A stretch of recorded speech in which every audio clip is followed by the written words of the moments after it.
the power to see and gain clarity about what you are supposed to do, and the consistency to stay focused without wavering, understanding the dynamics and the change while you move forward, evolving at the same time. This is what the power of life is all about. It's the energy that keeps you going to achieving exactly what your life mission and purpose is about. This is what we need to gain and regain and build a better world for our community and people.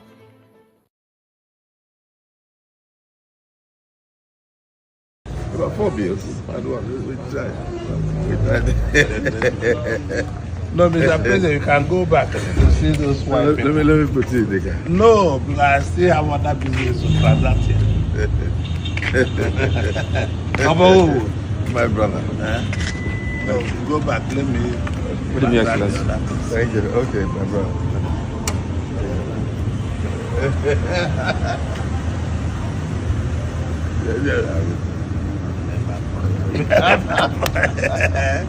Let me see your spot. Okay, no. Yeah, I'll see you over there. See you later. Okay.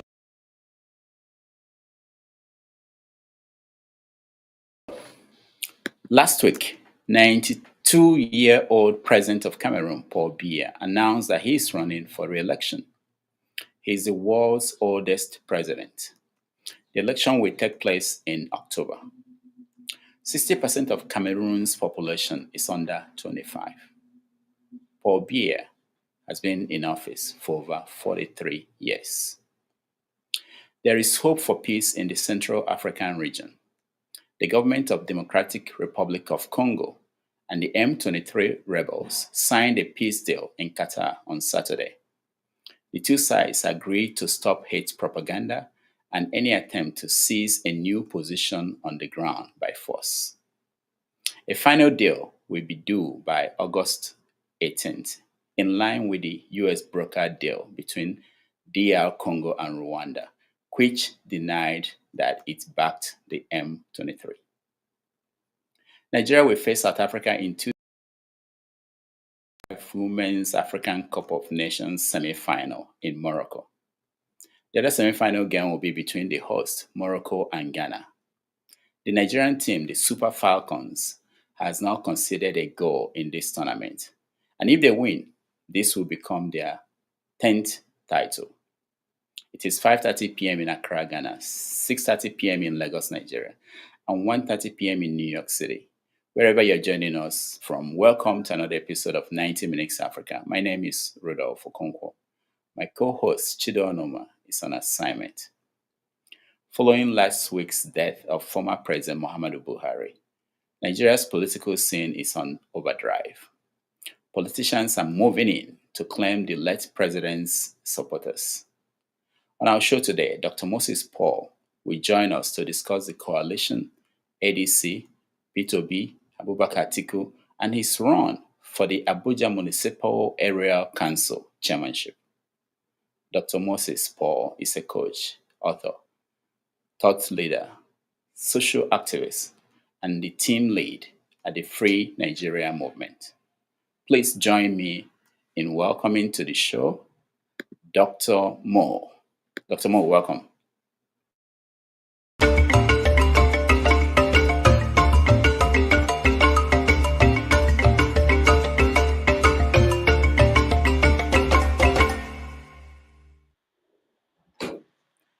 All right. Welcome, everybody. Thank you so much for joining us. Unfortunately, Dr. Mo is not able to join us today. This is due to circumstances that are beyond his control. We had him set to go, and just a few minutes ago, it became impossible for him to join us. I will reschedule him to come back on the show to talk to us about what is going on the political arena. And there are a lot of things that he wanted to talk about. And we also wanted to hear from him about the coalition, ADC, the party that he's a member of, and he's running for office next year under ADC. So I'm sorry about this inconvenience. I apologize on behalf of 90 Minutes Africa. Things like this happen, but this is one of those that happened just a few minutes before we came on live. We apologize for that. What we're going to do is that we're going to have a normal conversation with anybody who is interested in coming on. We can talk about issues in the news that I read a few minutes ago. We can actually do an extensive coverage of Africa. And one of the things that we have not done a lot is to talk about other countries in Africa. In the news, you see that in Cameroon, Paul Biya is running again for president. He's been there for 43 years. He's 92. More than half of the population that we elect him, they were not born when he became president. So we can talk about that. We can also talk about the situation in Congo. They just signed a peace deal in Qatar yesterday. The government in Congo and M23 rebels. They agreed that there should be ceasefire, and the final deal will be signed next month. So if you're interested in having that conversation, please join us. Also in Nigeria, of course, the conversation continues about the state of the nation since the passing of the former president, Muhammadu Buhari. And we are getting more indications on how politicians are moving to capture Buhari's voters. We heard from the Emir of Daura saying that the vote of the people of his emirate will go to Bola Ahmed Tinubu, the president. So join us. Let's have that conversation about the state of the country, the state of the continent, in a way that is 90 Minutes Africa way, not have your say. So if you think you have what it takes, come on, let's talk. I thank you all for joining us today. I sincerely apologize for what happened and why we don't have our guest. And of course, next week I have a very interesting guest. He's mysterious. He's a historian. He has not been on TV in so many years. I want to say a lot, but I want to wait until Wednesday. I will put out the flyer for our guest next week. Very important guest, and in terms of helping us to understand the historical aspects of what we see when we look at Nigeria, Africa, and the rest of the world. So I will make that announcement when I confirm. Actually, I'm looking for his picture. I'm looking for his picture. There's no picture of the man anywhere on the internet. So I'm waiting for him to join us, to send me his picture.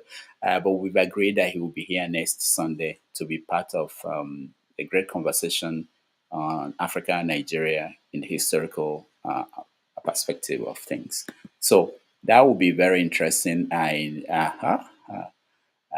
Bovelo is here. All right, that will be an interesting conversation. So I'll ask you, please try to join us if you can.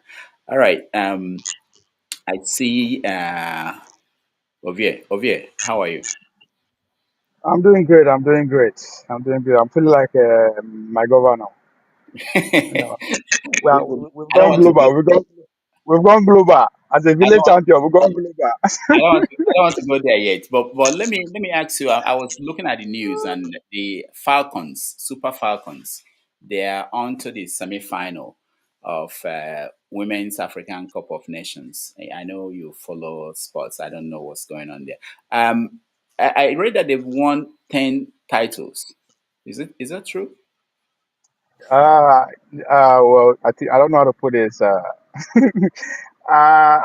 don't know. Maybe I'm always beating soccer. I'm beating football. I'm not in good taste with it. So I don't even, You don't know anything about football. I don't follow them. I don't follow them at all. As far Only, maybe if I come your house now, I see you watching football, I will join you. But I mean, I don't. I only me. I have two. I have a fan of football and fan of track. So we they fight ourselves. So the track is winning. I'm disappointed. You represented Nigeria. We paid for you to go around the world and run for Nigeria. Meanwhile, you don't know what the women's soccer team is doing. It's That's not that's about we. No, no. It's not about women's soccer team. I say soccer in general. Okay, don't hand me over to, to them out there. So, no, on a more serious note, I hardly pay attention to our football because for so many reasons. So I don't, I really don't. They have just too much money, not just the players, the federation, and yeah, I'm not surprised that that's what. See, across every sport, not just in Africa, but even at the global stage. Now, so we're supposed to dominate. It's not rocket science. We have everything that it takes to they produce some of the best athletes in any sport you can think of.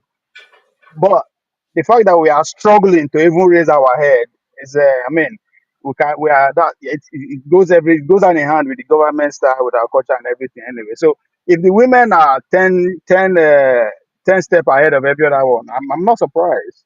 I'm not if I'm not surprised if the process in which these people have been selected is because that's another problem that we have at this age group stage. You know, we everybody they cheat, but at times in everything. I know the once Nigeria get hold of anything, we they always make sure we had Jara. So if outside that, I think I'm not won't be surprised that the women are dominating that much. The men should do the same thing. So the question should be why the men are lacking behind. Now that was the conversation we are having too in our own sports. You know, about 10 years ago, our women, in terms of track and field, our women were just, we the guys are not compared to them at every standard. So there's always that. Because of that, now our leaders, the federation, are always use the opportunity to shut us up. Mona, shut up. No be your mate be blessing or Kagbari. You know all those. Okay, so, All right. but Okay. okay. Let me talk to someone who knows what's going on. You obviously have no idea what's going on. Prince Akwachi, welcome to the show. Yes, Dr. Damages, good morning. Yeah, how are you? Mondo Kwebelo, is it not a shame you don't know about soccer? Is it not a shame? So we just wasted the money on you, We paid. to represent us. Which medal did you even win? Did you even win any medal? Obi, Don't that But ask me at about least I know the medal you can get. That Kwakwanso, that Kwale, that one you can get a medal from there. Eh? Obi, did you win anything? Oh, I for did, I me, did. I What did you Obia win? didn't win anything. Obia didn't win anything. You I'm an know, African champion silver medalist. Can you show us pictures? Of course, I'm African champion medal, African championship silver medalist. what year? What year? Because I 2010, have the phones with me. Talk. What year? What year? Let me Google it now. Tell me. 2010. But That you was know they pay tax for Nigeria. that was You don't pay before tax in Nigeria now. You before. don't pay tax in Nigeria. Why you No, go there? no Why be you go like there? your governor. No be like your governor. D. How many D? 5 Ds. No, 4 Ds. 1 E. Just 1 C. That C7 na copy. Copy just copy. I not sure say And na him do am. He just and he's a copy. governor. And And end he's up a being a governor. governor. What a shame. I bet I won't get the I won't get the for all my result next time so that I'll become governor. That man disgrace Edo. Hey, shame on him. Success is what you get out of life. If you get is what you get out of what you want. The guy is progressive at the B farm. I don't understand. What progressive?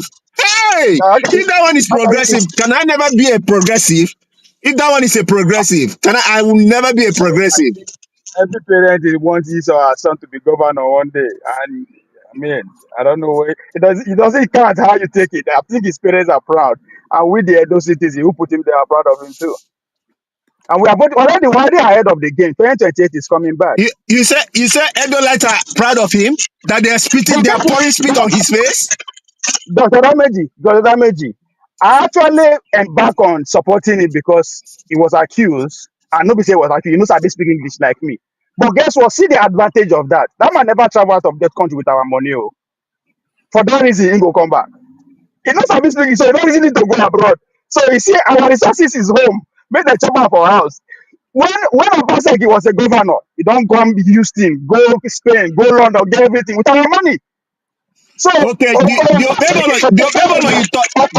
Obebolo you talking about, they said 6 days in a week he's at Abuja. He's been at Abuja. It's even now that the Supreme Court validated him that he came that he's in Yedo. it's better than him going to Paris or London, right? The fact that he cannot speak English now, one advantage with that. You don't need to go out. Stay with our money. Come and deal with us. We go Ovie, compete you. We go compete us for home. I can talk about your governor because Ovie, I Look can talk here about on your the most governor. serious thing. He's 50 plus. I am 50 plus. So we are age mates. Eh? Obi is not He's his a mate. governor. Obi Hold is on. not He's a his mate. governor. So He's he a should governor. desist. Look, He should Dr. desist Damage, from that. Dr. Damage on a more serious note. Every week, every day, we come here to pant on our leaders for spending that for abroad, do birthday for abroad, do everything for abroad. We have one who Okay, don't even know where he put today. You don't even get passports, but we Ovie, don't celebrate that. Ovie. Okay, so Yes. the truth is this: the man probably, I don't know you, if you are sure of what you're saying, maybe he has never traveled abroad. But I can tell you that there is plan to package him for him to travel and meet Edo people in US, in the UK, all over the world. That is part of the mojo of all our political leaders, and the reason they do that is they said that it's an opportunity. Our governor just left Maryland. Governor of Anambra State just went to give report card. He came to give us his report card in Maryland. Exactly. Eh? So That is he No, what I no. voted. Dr. See, Damage, Dr. see, eh? Damages, before let me Let's be not take serious. words from you. He's the same person when he was running. He said he did something for, is it for the Russians or the Israelites, that he built something, that he was managing their whatever cyber whatever he said he was managing and all that kind of a thing. No, no, That no, his no, no, company bro. is all about cyber security and all that stuff. Prince, Prince, So what happened to all Prince, those? no, Prince, let's have an adult conversation. Let's be serious, right? Dr. Damage, you said there will be a plan, or there is a plan to package him to go and meet there's us. already a plan. Hold on, help hold you. on. The fact I that want we have a governor mm, who that is not in his immediate plan is a plus. no, Anytime we see it's this, part. hold on. Hey, come on, My, calm down, see, calm down, see, calm down. I hold want to on help now. you Let me because finish. we have Let me packaged somebody before for governorship. I want to help you. let me finish now. There's already We committee are of not people the working on my all those guy. ones. So what Can I finish, I want to please? help you. I Let heard me go him. now. Not with me. I hear when you talk. I know what they mean by saying that they are packaging or it's already been packaged. The fact that our debate is not that it's already there shopping or it's died there or whatever it is. Whether my grandma and also my governor they speak is died there, right? For the fact that that is not the conversation, for God's sake, we should acknowledge that first. When we go there, it's a different case, but he hasn't done that. For very first time, very first time, Okay, we are having Dr. a Damage, conversation about the governor that he hasn't traveled out. That's the Dr. Damage is conversation. going to ask Not a that question. not that how many times. all right, okay, thank you. Let's reverse this to start from the beginning. I want us to actually try something that people have been urging me to do, which is to see if we can talk about Africa, because we concentrate, especially even on 90 Minutes Africa. Our attention is always on Nigeria, for good reasons. We are all from Nigeria, but I want us to look at the situation in the Cameroon with Paul Biya running again, the situation in Congo, the peace accord between the rebels, M23, and the country, Democratic Republic of Congo, brokered by America, with Rwanda being part of the interest group. So I want to see if we can talk about that. If not, then we abandon it and go back to Nigeria, which I thought you were going to start from the Igbo question in Ghana. I see. Yeah, that's another important one. I heard that they discussed that yesterday. I have a yes. I was listening to them yesterday, but I think I have a very funny and a different view about that, Okay. about what is happening, right? I will use Dr. Damage and KJ as a point of contact to my Igbo brethren. Welcome to the game of power, right? For the past 30, 40, 50 years, money no day to vie for the highest office. This is what it takes when you say, I have arrived, I want power. Anywhere where you day, anywhere where they, when I say you, whatever that is connected to you will be tested, right? And you cannot tell me that there were no resources that funneled from that angle to support I'm not saying it's a bad thing, but I'm just telling you what you are saying is the opposition going after where it matters. Anywhere help or resources will come from to that movement, we have to be attacked. So to me, that's what is happening. So even the many Igbo community, they where we never hear before. But once the opposition finance it, those people they don't they see money, and then if anybody get to them, then nobody don't see them. But if anybody find a way to get to them, it can funnel some support away from there. Attack will go after them. That's the game of power right there. So to me, that's what's Okay, happening. okay. Obi, I have one question for you. You say with the Yes. exception of KJ, you say with the exception of KJ and Oh Dr. no. Damages. So Oh, I hold said, on, are hold you? on, hold on 1 minute. Hold on 1 minute. So That's not what I'm I not Igbo. said. That's not what So I I'm said. not Igbo now. So I'm not Igbo, right? Oh, That's good. I'm not Igbo. You too? are you You too? Okay, let me say sorry? I this. Let can't. me say this. Obia, Seriously, let though, me you have teach to. you. Are you an Igbo? Obia, Abi, hold you on. be semi. Obia, Are you hold on. organic Igbo? Abi GMO? Well, as Obia, long as it's Igbo, whether it's Delta or not. I was born in Igbo land. I drank the water. I learned the language. Eh? Okay. In America, when you are born in Washington, you are from but Washington. but You don't say you are from you know, America. You say I'm from Washington. she say the organic ones, which is Dr. Damage and KJ, they just dey smile. Now you be the GMO. You look, have to Yeah. define yourself. look. You have to define yourself. Okay, Eh! all right. Oh, Can you hear okay. me? I see how Can you you hear me? feel. Can you I hear see me? how you feel. Can you hear me? All right, let's hear KG. Yes, KG, yes. go Go ahead. ahead, KJ. Go ahead. All right. I want to let you know, Ovia, that the Igbo dialect has more than 45 different ones. So it does not matter whether the person is from Central or Abakaliki or Suka or in Delta. They all speak, or they are even from Ikwere. They Oh, are the somebody same. said yesterday that there were only three of them, that the rest No, na GMO. no, Yeah, somebody no, said it yesterday, not me. no. We have over 45 different Igbo dialects. So let nobody deceive you. We have over different, and I can say that much because I did, there's a time I wrote a project for somebody in English language, which had to do with, dialects and different languages that exist in Nigeria. Anyway, having said that, I want to say that I don't agree with you what is going on in the Ghana, but I agree with you also in one part. In the part that is a power play. Now, this is what's going on. John Mama has now been able to capture power and is very stable in doing what the Ghanaians want. And the opposition party now is trying to anger away or take away the anger of the people against them. And the only way to parley it is to look for a person who they can use as the scapegoat. And this Igbo man presents as that. Why I say that much is because the video that's trending now was a video that he made in 2012, and even that project didn't materialize. It never took off.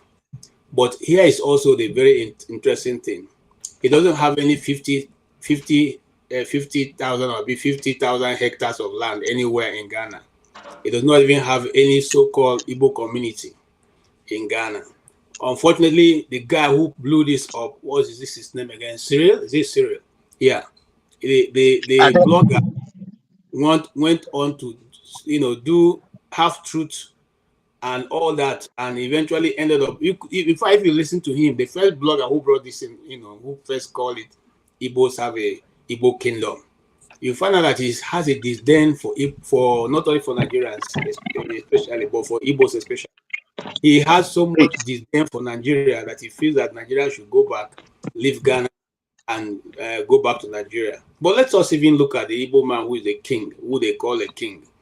In the first place, Igbos don't have a king, and we don't have chiefdoms. We have autonomous communities almost everywhere in Igbo land.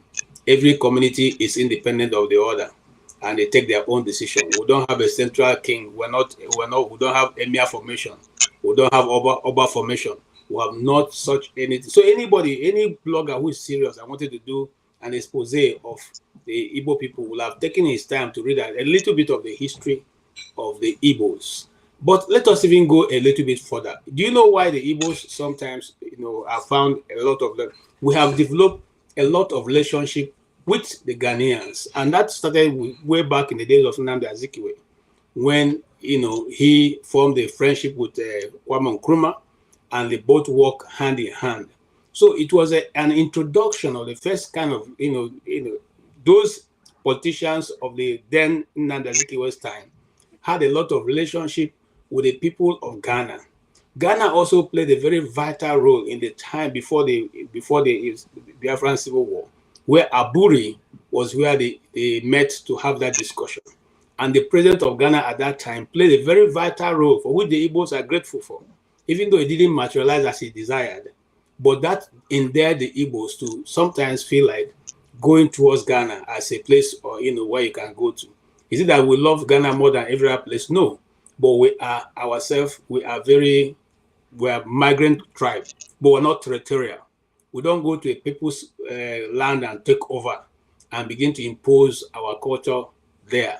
If we were doing that, we'll have all migrated to Gabon right now. We'll have been in Branda Pole since. We'll have been in Guinea-Bissau. But we have not gone to any of those places where Igbos have dwelled for so long and taken over those communities or taken over those countries. And we're not going to even do that in a place that is Ghana. Now, I say that much to say that this guy, for whatever reason, he doesn't seem to be happy with the people or his political environment. He decided to use this Igbo man as the pivotal for him to bring a lot of accusation against the Igbos. For instance, they made comments like every Igbo woman there in Ghana is a prostitute. Prostitute, yeah. Yeah, well, how do you come up? Every Igbo man there is a criminal, is a kidnapper. They are doing drugs in Ghana. Did you arrive at? Can I not take it? Can I not take a word from me? Can I not take a word from your mouth? This guy you're talking about, is he not the? I think he said. I thought he's an MP or whatever it is, and he belongs to a party. Is it an APC party over there in Ghana? That's the party that was removed from power. That's the party that was removed from power. And he's also boasting. I was watching something online. I heard where he was boasting that he's gonna become a president of Ghana, and that when he becomes the president of Ghana, that no kind of like immigrant is gonna own any property and all that kind of a thing. One of the journalists asked him, "You have a property in Germany?" He said, "Well, that's Germany." And then the person asking them, what is the difference between if Germans can allow you to acquire a property over there, then why is it a problem for an immigrant to acquire a property, legally acquire a property in Ghana? He couldn't answer it. He was just beating around the bush. And I'm like, oh, wow. Sorry. So, KJ, the guy they play active politics for Ghana. Is that what you are saying? Yes. I think so. Yeah. Not the Igbo guy. Not the Igbo guy. The politician. The Ghanaian guy. Yeah, the Ghanaian guy. Hassan. His name is Hassan. Okay, hold on, guys. Mazep Allah, welcome to the show. Let me see if we can expand this conversation. The way they say it, enlarge it in a way. It's not just about Ghana. There were other videos from other countries in Africa where people are picking on the Nigerian.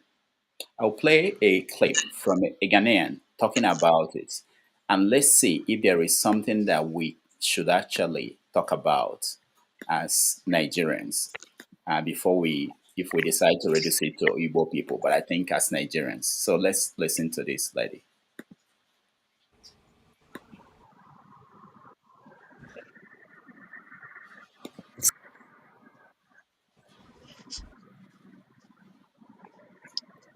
All right. Let's talk. I think you guys collectively need to come together and realize that you are the common denominator.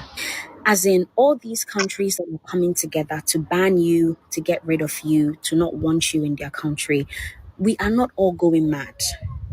You guys need to finally accept that you are the toxic that we are all trying to get away from. And I understand that it sounds like I am generalizing right now. And I'm really not. Unfortunately, the bad apples are doing too much that we cannot see the good apples anymore. We cannot see the good ones anymore because the bad ones are just so many. And so now it is either the good ones are holding the bad ones accountable for completely ruining your integrity and your name, or you guys just stay in your countries. Bear in mind that we have all traveled to find greener pastures elsewhere. I am Ghanaian, but I'm not in Ghana right now. But guess what I do? I obey the rules, the law, and the regulations in the land that I am in. And that is what most people do. I am not saying that there are no bad Ghanaians out there, but it seems to be Nigerians who are making Africa become this highlighted toxicity that nobody wants to deal with. You have now been banned from Dubai, America, South Africa, and Ghanaians are now trying to get rid of you guys. You cannot go into somebody else's land and try to assert your dominance through arrogance. Just because you're the loudest in the room doesn't mean that you are right. Even when a Nigerian is making a video complimenting Ghana, there is still an insult in there. Small Ghana, come and see how their currency holds so much value. Small Ghana, come and see how you can go outside without feeling any threat of being kidnapped. Small Ghana, come and see how there is electricity anywhere. Even in your compliments, it is still rooted in insult and arrogance and disrespect. You want to look down on everybody else around you, and I seriously don't know who accredited you with the certification of Giants of Africa, but it has really gone into a lot of your heads. All right, let's stop right there. um, so all you Nigerians, she's talking to you guys. Let me hear from Abara. Explain yourself. What is she getting wrong? Yeah, good evening, Dr. Rudolph, Yeah. KJ. Prince Akwachi, I always hear your voice from on radio, voice of the people, Lagos. Yeah, because he's a fake Igbo man. That's why. Yeah, I always hear his voice. Very good. Yeah, Doctor, please. Yesterday we discussed this Igbo something very, very long. Show's program, on Forefathers program. We discussed about, in fact, it was all what we discussed yesterday. And I was there too. Okay, no other people were there. What this Ghanaian lady said here right now is exactly what some Nigerians are saying against Nigerians, but particularly against Ndibo. Yesterday, Mr.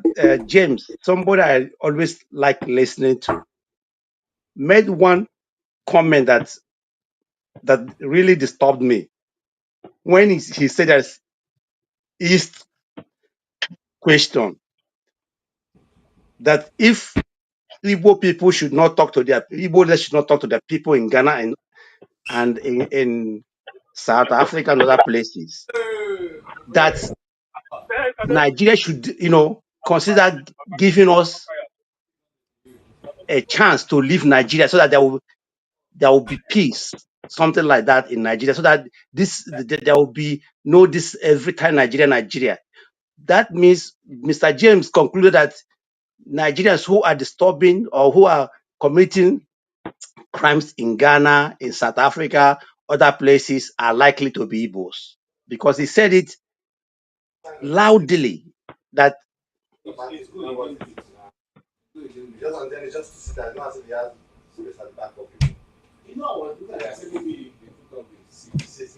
can you hear me? We can hear you, Mazi Abara. We can hear you. Yeah. Someone who has this, I think it's Uzo maybe. Go ahead. So Mr. James said that, and I was not pleased with that. That's why I came and said, please, Mr. James, you are wrong here. So this issue of this Igbo man in Ghana and other places, how Igbos or Nigerians are being chased out in other countries. Really, I don't really have much to say about it, but if you look, like I just watched, just about a few minutes ago, I watched in South Africa. Even they're trying to tell Nigerians to go back again. if you go to the commentary sections, you see our fellow Nigerians telling those South Africans that the people they should remove from South Africa are the Igbos, not other Nigerians, but the Igbos. And somebody was telling that women that they are ready to point out Igbos in South Africa so that they will be sent back to Nigeria. That the Igbos are the people that's making Nigeria, spoiling Nigerians' name in South Africa. So this thing is not. Let me tell you, Ghanaians are even more friendly to Igbos than other Nigerians in Ghana and outside Ghana. Yesterday, finally, one guy, the guy with dreadlock, I think it's called Revolution Now. He even openly here accused that man, that Igbo man, that so-called SND Igbo in Ghana, accused him of, sex trafficking. That he made his money through sex trafficking, through ashawo, this and that. That's what Igbos do. He said it yesterday on this thing, and forefathers didn't even caution him until I think his internet went off. So this is the mindset of what these people have. The Nigerians are the people who are instigating Ghanaians against Nigerians, mostly Igbo people, in Ghana, in South Africa, even in America. All right. Thank you. Thank you. Okay, so what we're going to do, I want to get everybody. Dr. Damages, if you don't mind me just saying one thing. No, Okpara, I do. please, revolution now is the same thing with Obi. They are lost Nigerians. So yeah, so pardon him for that. He's a lost Nigerian. All right, Prince. Thank you. Let's have a kind of organization. Let's talk about this very well, in a more professional way. There are many issues here. One is the issue of the perception of the Nigerian outside of Nigeria, especially in African countries. I know that all of us are in different parts of the world. I don't think there's anybody joining us from Nigeria. And you must have seen that. And then, some people now reduce it to whether the Nigerian you're referring to are Igbo people or not Igbo people. So I want us to look at it. There's something out there. There's a perception of the Nigerian out there. And we are seen as aggressive. It's not one particular group. I don't think there's any particular. They don't even separate us. I was in Kenya, and I went to the market. I started talking to them about Africa, about Nigeria. They didn't know what I was, Igbo or Yoruba. All they know is that this is what they know about the Nigerians. Some like Nigerians for the same reason, actually, that some do not like Nigerians. But that's a different topic. But I want us to talk about the perception of Nigeria and Nigerians abroad. And to put it in bigger context, if you talk about Americans abroad, they have negative perception. And I don't want to dominate the conversation the way our guy does that. I want to hear from you guys. And then maybe I'll put in my few viewpoints. So let me go to someone we've not heard from. I don't remember what the sequence that people came in, but let me go to you, Chris. Chris, welcome to the show. Well, hello, Dr. Damages. Good evening. Yeah, nice to have you. What's wrong with all you Nigerians, Chris? No, nothing is wrong. You see, I always look at this as a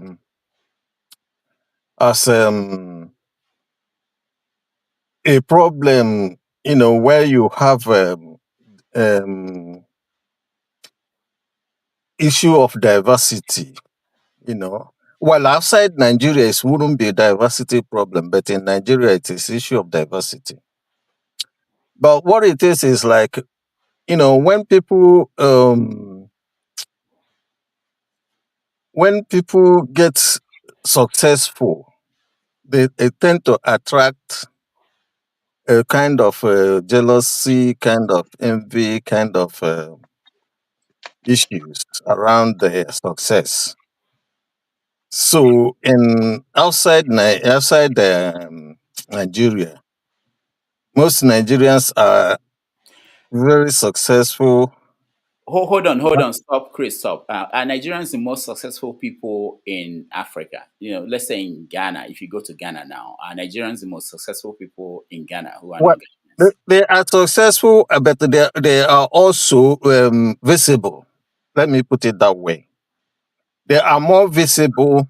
They are more They try to be more visible in their success than other societies. You see, like here in UK, if you see Nigerians and see Kenyans or see other African countries, you will definitely know a difference between the two countries. You know where they come from What are the from the way differences? from What the are way they behave. how? What way do the Nigerians behave? Well, they are too loud. They are too noisy. They are too boisterous. If you can define them that way. Okay. All Yeah, right. again, they tend to have more confidence in terms of relating with the whites or the other people. Tend to be more confident, try to be more assertive Okay. in whatever they do, in their relationship with the other people, which the other nationalities in from Africa don't. Okay. All right, Chris, thank you. Let me go to Stay Humble. Stay Humble, you're a Nigerian. You just left, I believe, I hope I am getting your bio right. You just left recently. How long have you been outside the country?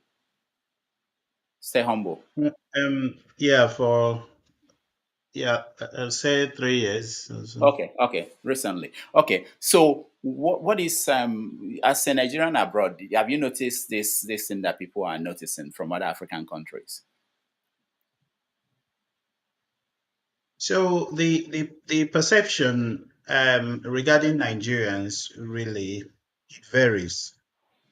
It varies greatly. I've lived in different parts of the UK, fortunately, and I've been able to harvest opinions about what they think, regarding Nigerians. Um, Many people think that Nigeria is blessed with teeming youth, with so much talent, with so much energy, with so much potential. Some other people think that Nigerians are very assertive, that you can't take them for a ride. And you know that the concept of colonization is to browbeat, is to intimidate. So when that is not feasible, then it becomes an issue. So one of the reasons why people find it difficult to coexist with Nigerians is because they think that Nigerians are really assertive and they don't take nonsense, if you use that term. Yeah, so I think, but the whole drama in Ghana, that is just fueled by the media. Yes, and I want us to really de-emphasize on what's happening in Ghana, because what's happening in Ghana, I just think it's some kind of political, it might be political, probably someone got involved in deciding who gets what. And some people are not happy with it. And you know what's happening in Nigeria now? The caliber of people that have taken over the helm of affairs in Nigeria, there are people that emphasize on tribe. If you've listened to the conversations in Nigeria in the last 2 years, especially, in the last 10 years, really, but in the last 2 years, especially, it's always been about tribe. Most of the interviews that you see granted on Arise on channels, Shegu Showumi, he talks about tribe. He wrote this thing about Peter Obi's birthday. He talked about tribe. There is so much emphasis, and that's the Tinubu's strategy. All about tribe, all about tribe. Remove all the names of, rename all the streets in Lagos, do this, do that. Trying to create the impression that these people are against these people. There is no war between the Igbos and the Yorubas. There is no war between Nigerians and Ghanaians.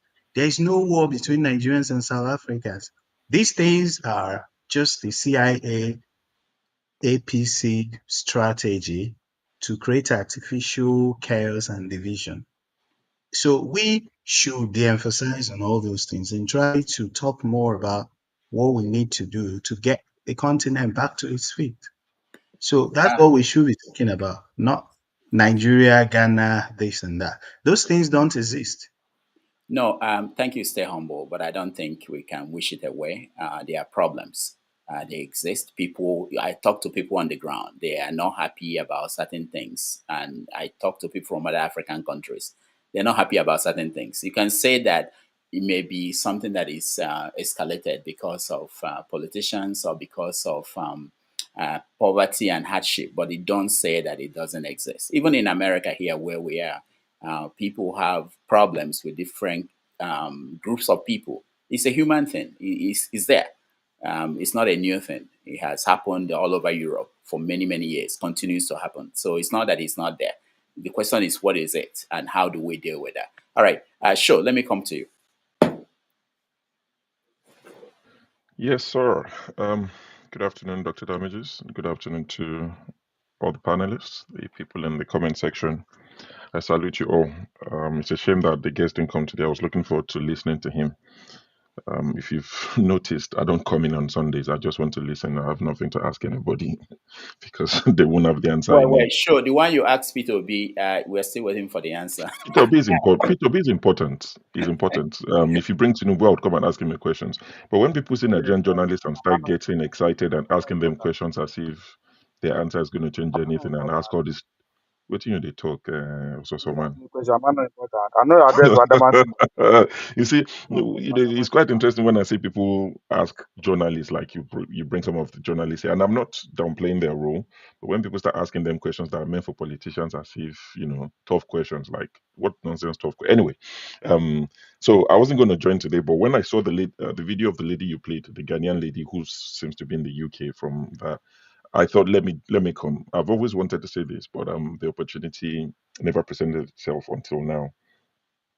If Nigerians want to get a direct image of what other Africans see when they see us abroad, how they feel about us exactly, the closest you'd get to it is the way we see each other or one another in Nigeria is the way other Africans see us. Let me explain it. You see, you speak to an average Igbo man on this panel, as an example. We are the most industrious. We are the most this. We are the most that. We are the most detribalized. Sorry, where did you conduct the survey? Who told you? Because you think it? You think it's fact? You speak to a Yoruba man. We are the most hospitable. We are accommodating. We open our door for everybody. Who told you are number one? The same hospitality that we claim as Yoruba people, they will tell you the people from Benue. Ask, even KJ said it. He lived in the middle belt and he said they are hospitable people because he experienced it. Somebody who has never left the shores of Yoruba land will tell you we are the most hospitable. An Igbo man who has never lived outside the Igbo land and the US will say we are the most industrious, we are the most this, we are the most that. They will say the Hausa man is the most detribalized because they are Sabongeri in everywhere you go. So we claim this. It borders on superiority complex that we see amongst each other or one another in Nigeria. Speak to any tribe, all these 365, one for each day that we talk about, that we have. They will tell you we are the most this. To the point that you start doubting your own and say, are we useless? Yeah, so these people that is the way other Africans see all of us combined. Because when we go anywhere, we portray that, we exude that, we're better than you. Nigerians are the team lead. Even in a warehouse, the Nigerian team leader is doing like this for the Ghanaian people that work under him. I've worked in warehouses in this country. I didn't start doing this when I came.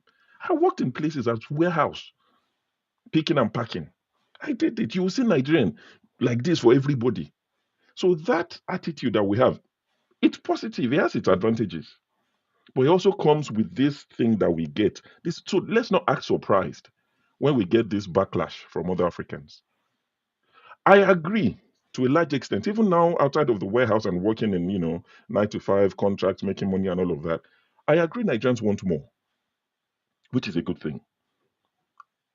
I hope this doesn't get seen. I worked somewhere recently because I don't stay in one place. I work here 3 months, I'm gone 6 months. I worked somewhere recently. Some of the permanent staff who were there, an opportunity came up and they offered a Ghanaian brother the role. All he needed to say was yes. The guy turned it down. I had to ask him, I said, sorry, brother, why? He said he feels it's unfair that he met all these Oyinbo people in this role. I said, but they offered you because they believe that you've come in, you've learned, and you're better than them. He said he just feels it's wrong. In my head, I think, where are my Nigerian brothers?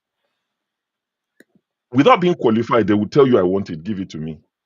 I've met a guy before. The guy said, if Donald Trump can be president of America, I can do anything. I would apply for any role. He said, if Trump, who was not your everyday politician, can be American president, he said, don't tell me there's a job I couldn't do. I got a job not too long ago. I posted somewhere. I said, if, for those of you who follow soccer or football, I said, if, because I've been applying for this particular sort of gig, contract role, and I've been turned down because I don't have the experience for that particular software. And I put it there. I said, how can you turn me down because I don't have experience for this particular software? I have experience of all these other softwares. They do exactly the same thing. This is just a different brand. It's the biggest, but they do the same thing. I can learn it. So I now said, if Vincent Kompany, who managed Burnley Football Club in England, and he got them relegated, I think he drew 8 games, he lost about 30. Horrible season, got them relegated. Who employed him next? Bayern Munich. I said, if that can happen, and it happened in the public, everybody saw he failed, and his next job was one of the top 5-6 clubs in the world. I said, surely you people should give me a chance. Come on, it can't be that bad. A recruiter saw it and called me, and he gave me a role, and I went to do that job last summer in Coventry. That's a Nigerian for you. The confidence is there. Say nothing, you not get too head. We go do them. So I can understand why they see us that way, but we also have to look inwards and mellow on this all our things that is baseless. To say we are the best at this, we are the number one in this. When we talk to each other, we are the most this, we are the most that, we are the most hospitable, we are the most accommodating. Who told you? When did you do your findings? Because your daddy told you, because his daddy told him. Let's slow down. People get offended. We might not know it, but people get offended. People start thinking, is it just you? And it's not about a particular tribe. All of us are guilty as charged. Thank you. All right, thank you, Sho. KJ, okay, go ahead. If I wanted to ask Sho a question, I would have asked him, what did the Israelis do, the Jews rather, do that they are, sometimes presented as one of the worst hated people on earth? What did they do to everybody? Nothing. You see, they can do spirit, which God has given to you. And I call it, there's something that is called the spirit of a man. The spirit of a man is what sometimes gets distorted with the arrangement that the secular humanism is bringing now. Okay? By trying to say that, as a man, you and your wife are equal and all that nonsense. There's a spirit in man. And that spirit, when you destroy it, the person becomes a nobody, irrespective of where you have put him. Now, that spirit of can do has always run in the Nigerian DNA, whether you like it or not, whatever would say and that is the spirit that gets things done. You see, and I'm going to go a little bit off where you are. Now, Peter Obi, who has been a gentle man all this while, the system is radicalizing him now. He's talking more than he has spoken before. He's doing things what he ordinarily wouldn't have done. He's responding to people what he wouldn't have ordinarily responded to. But now that you people are taking him through this route, tomorrow the same system will say, hey, look at him. And they say he's a gentle guy. Look, all this while was pretending. But now you guys are the one driving him to that extreme. Now, I said that to say, when a Nigerian, whether in Nigeria or outside, there are certain people who are just laid back. I'm not going to call any tribe.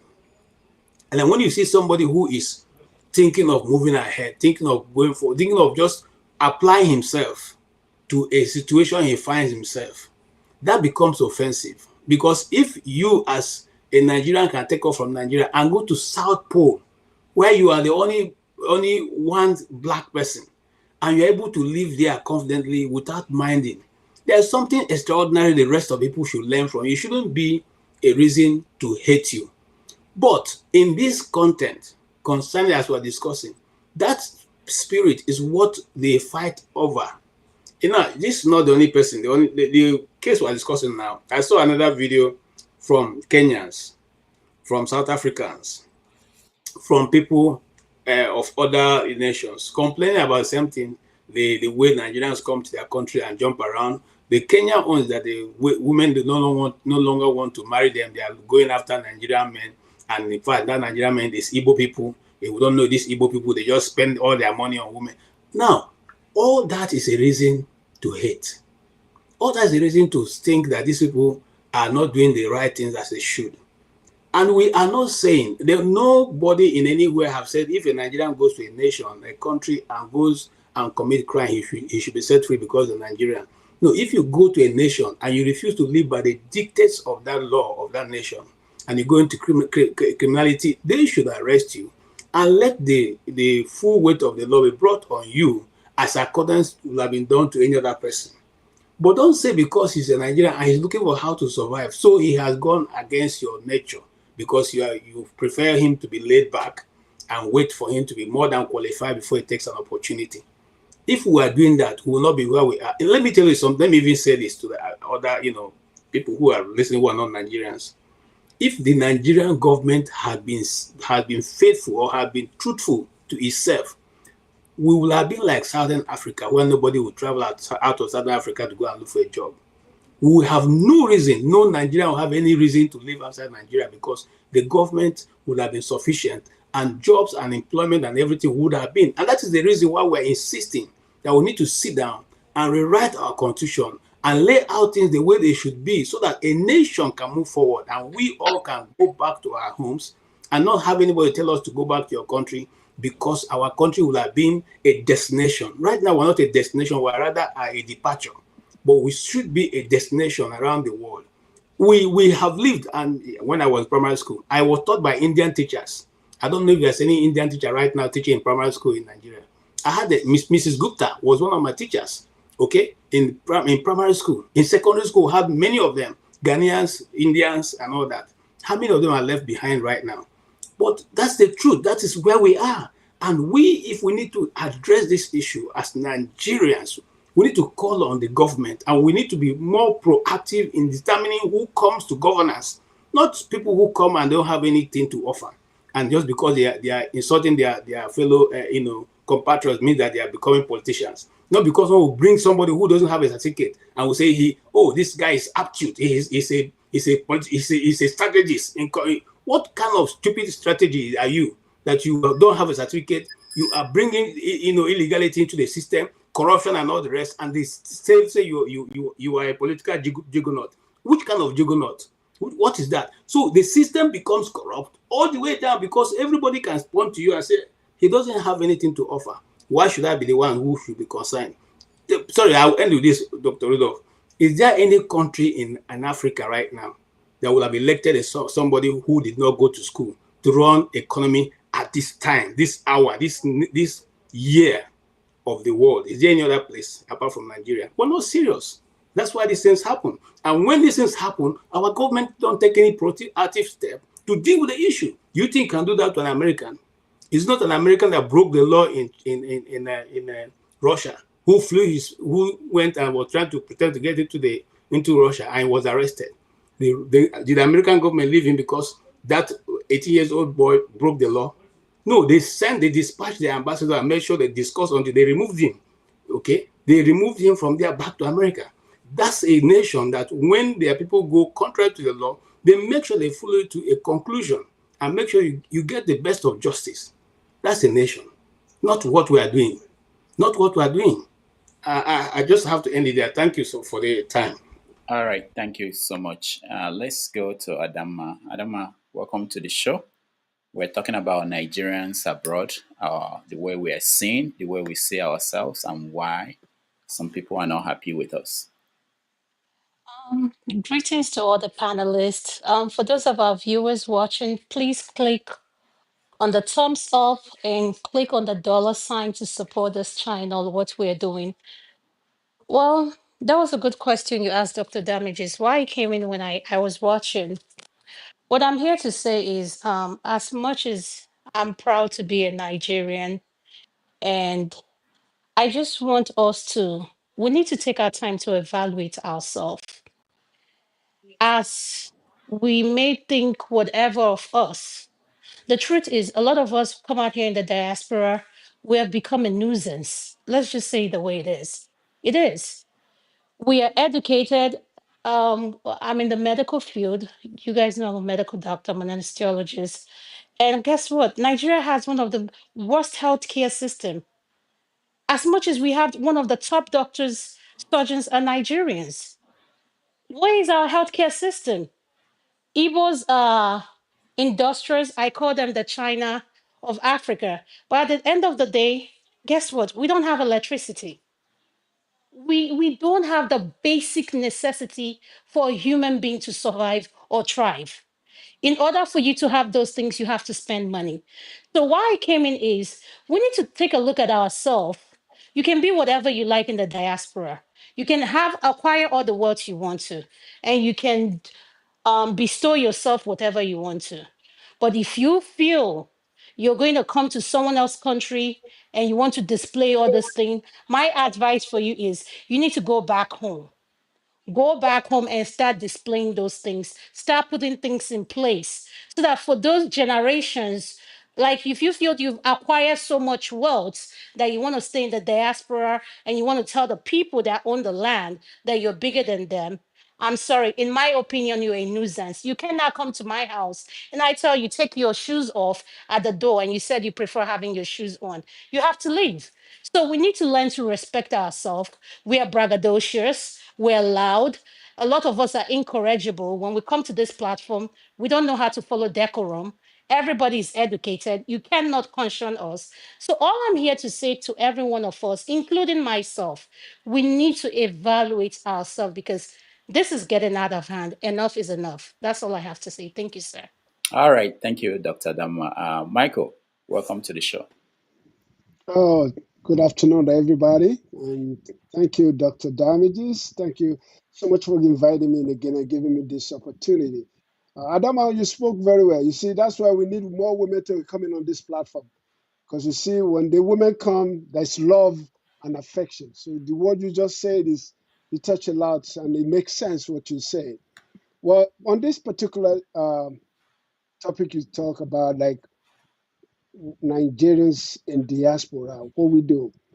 I think all boils down to where we're coming from. Number one, like somebody said in a different program I listened to today, is that we have to look at how do we get here? What circumstances bring us to diaspora? Everybody have a different circumstances, and how we strive to get to where we are is all matters. You see, one thing I will realize is that, like everybody else says, Nigeria, we are striving nation because of where we come from. You don't want to go back without showing that you succeed, because Nigerians believe in success by any means necessary. That is the culture, folks, because I came to this world without nothing, but guess what? They're already banging on my head 1 year, 2 years. When are you bringing the car? When are you building the house? So you see that cultural pressure, in fact, allow us to make sure that I will do anything possible just to survive here and to support and to do something tangible back home. So that's our culture. And I see that there's a lot of jealousy out of Africa. And that has been the part of it from generation to generations. That when they see somebody traveling, even here in American, within the African American culture, there's differences. There's jealousy of successful people who have made it to the aim of affairs or aim of economy. But the fact about it is that we Nigerians, and somebody said it too, because of our cultural background, because of our nature of being, and when we come to diaspora, we do not create that affection of unity among ourselves. Because I can tell you, as a Yoruba man, I only go to my Igbo event once in a while, but I've never been to any unified community that embrace us as a Nigeria, period. No Yoruba, Hausa, Igbo, or whatever. I've never seen that. And that's what we are missing. And like KJ says too, Nigeria cannot move forward until we find a solution to our problem of tribalism. Because when we find a solution to that, that's when that country will move forward. Because So you're Michael, talking about Obi is going to be there. Let's say Obi win the election. Yoruba man is going to complain is about Igbo. The Hausa man is going to complain. They're not looking at the successful or at what goal or role or what the program this individual is bringing into this thing. That's why democracy does not. I'm sorry to say it. Democracy is not working for us in Africa, period. I don't want anybody to come and argue with me. Democracy meaning the government of the people by the people. How many elections in Africa does the people elect the right people? We keep on recycling them because they control the power of the election.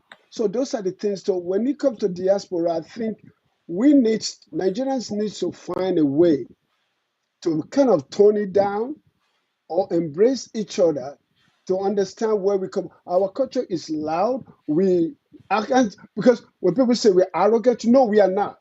We are not arrogant. Please, let's use that word arrogant. Take it out of our description of Nigerians. We are not arrogant, but we are very assertive. We go for what we want, and we let everybody know our presence. We are here. And that comes from the colonial master. You know, when the British left us, that's what they left us with. They left us with nothing. They want us to fight on our own. And we did. And that's what other countries in Africa does not understand us. But it's for us to be able to explain to them that this is who we are. We like to be present in where we are. We like to show that we are here. And Nigerian, for us, is like for somebody to walk over us. I think it's in our DNA too that somebody to control, to walk over you, it's hard. It's difficult for us to accept. It's kind of emotional touch. So that's what, to me, that's what I think I'm listening to everybody, and that will be my contribution for today. Thank you so much, Dr. all right, thank you. Damages. Before you go, Michael, someone wanted to know from you why your definition of success. You mentioned that because we are successful. What is? How do you define success? Success in terms of, uh, it depends on how success is, you are able to live a decent life. You are able to provide for your family.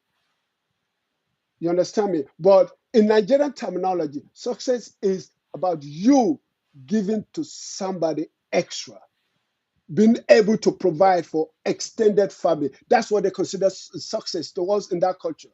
Because your success here in diaspora is within your own family. You're able to provide your kids good. You're able to give them. But guess what? Your success for them to determine your success is your being able to provide for somebody else or being able to give them some. That's what I mean by success. Nigeria. And there's that cultural pressure on us. And you guys, everybody here knows that. Because there's none of us who lives in diaspora. It's not Are feeling. you saying that it's not on Kenyans, on Ghanaians, and other Africans? Do you think they don't help Yes, their family? culturally, Dr. Damages, they do have it. But culturally, Nigeria is more All right, expansionate and more, you know what I mean? It's all more right. like aggressive, like it's like they're pounding on your head that it has to be done. But other people, it's like they let it, do it, but in a certain way that it's not putting kind of the ultimate pressure on an individual like we do. That's what I mean. All right, thank you. Ovie, I want to explore this from your own perspective. Nigerians are in America. We don't get this kind of backlash here in America. Why is it that we get it from other African countries? Can you give an answer to that? We're not Short different. answer Nigeria, because yeah, go ahead. short answer because we are all poor materially, and poor people seem to turn against themselves at any given time. You mean in That's Africa? generally. If you go any poor community, black, white, or whatever, the way the way they will treat you is different from way. That's materially now. But let me emphasize on that a little bit, right? I think what our last speaker would call as a culture, I would term it as a religion, right? I think we don't seem to understand that capitalism is a religion, and one ways of actually manifesting it is be the best, which is what the question you're asking, Michael, what success is about. In capitalism, is anything that money can quantify, and today there's literally nothing that money cannot quantify. Even if people quantify God, say, but according to me, how successful you are materially, that guy know God. That's why he's successful like that. And Nigeria, we take it literally to every aspect of our life.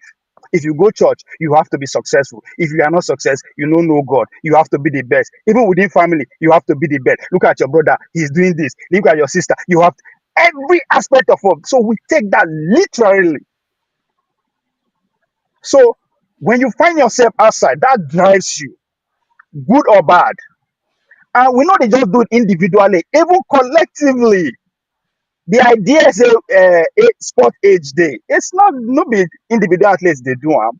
It's a collective agreement, both the coaches, the trainers, and the federation, because we want to win. We want to be the best. Our politician, the same thing.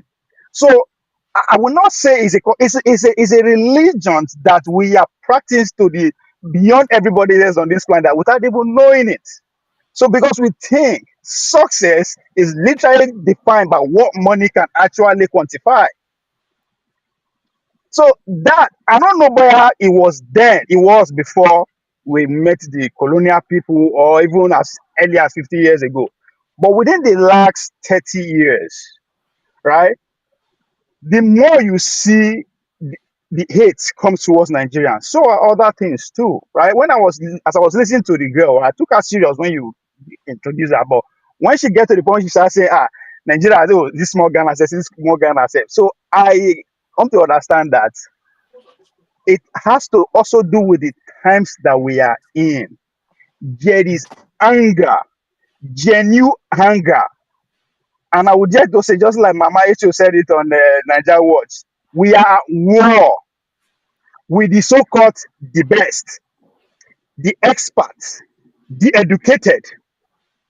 In Nigeria context, they run the country for the past 60 years. In the name of what? The best.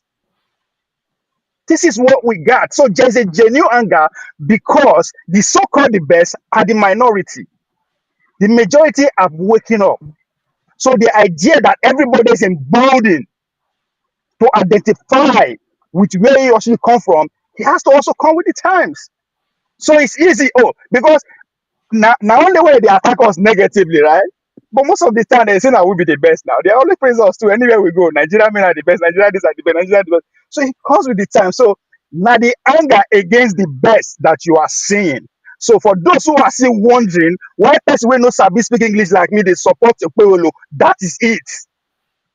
Because we once asked the best of English speakers at that affair, what did we get? So it's a war going on against the best. So if that is our culture, if that is religion, we insist in every one of us, and it's across the board in Nigeria, both religions, both tradition, everything, you got to be the best. And once anybody come from abroad, we the best, because how do you know it's the best? Brand new car, brand new house, they give, you are the best. However you become the best, it's not important. This All right, Ovia, we can hear you, but thank you. Okay. Yeah, Kenny, welcome to the show. You're muted, Kenny. Yeah, good day, Dr. Damages. Good day, Yeah. everyone. I think I called in late. I don't know what was the topic No, about what happened in Ghana, right? no, not really. That was discussed extensively yesterday. We are talking about the perception of the Nigerian abroad. What have you seen? How are you seeing where you live in Atlanta? The Nigerians, yeah, you can actually talk about the Nigerian community in Atlanta. How are they Okay. seen by Americans or other Africans? Okay, I'm beginning to agree with those that refer to Africans as primitive, backward, uncivilized people.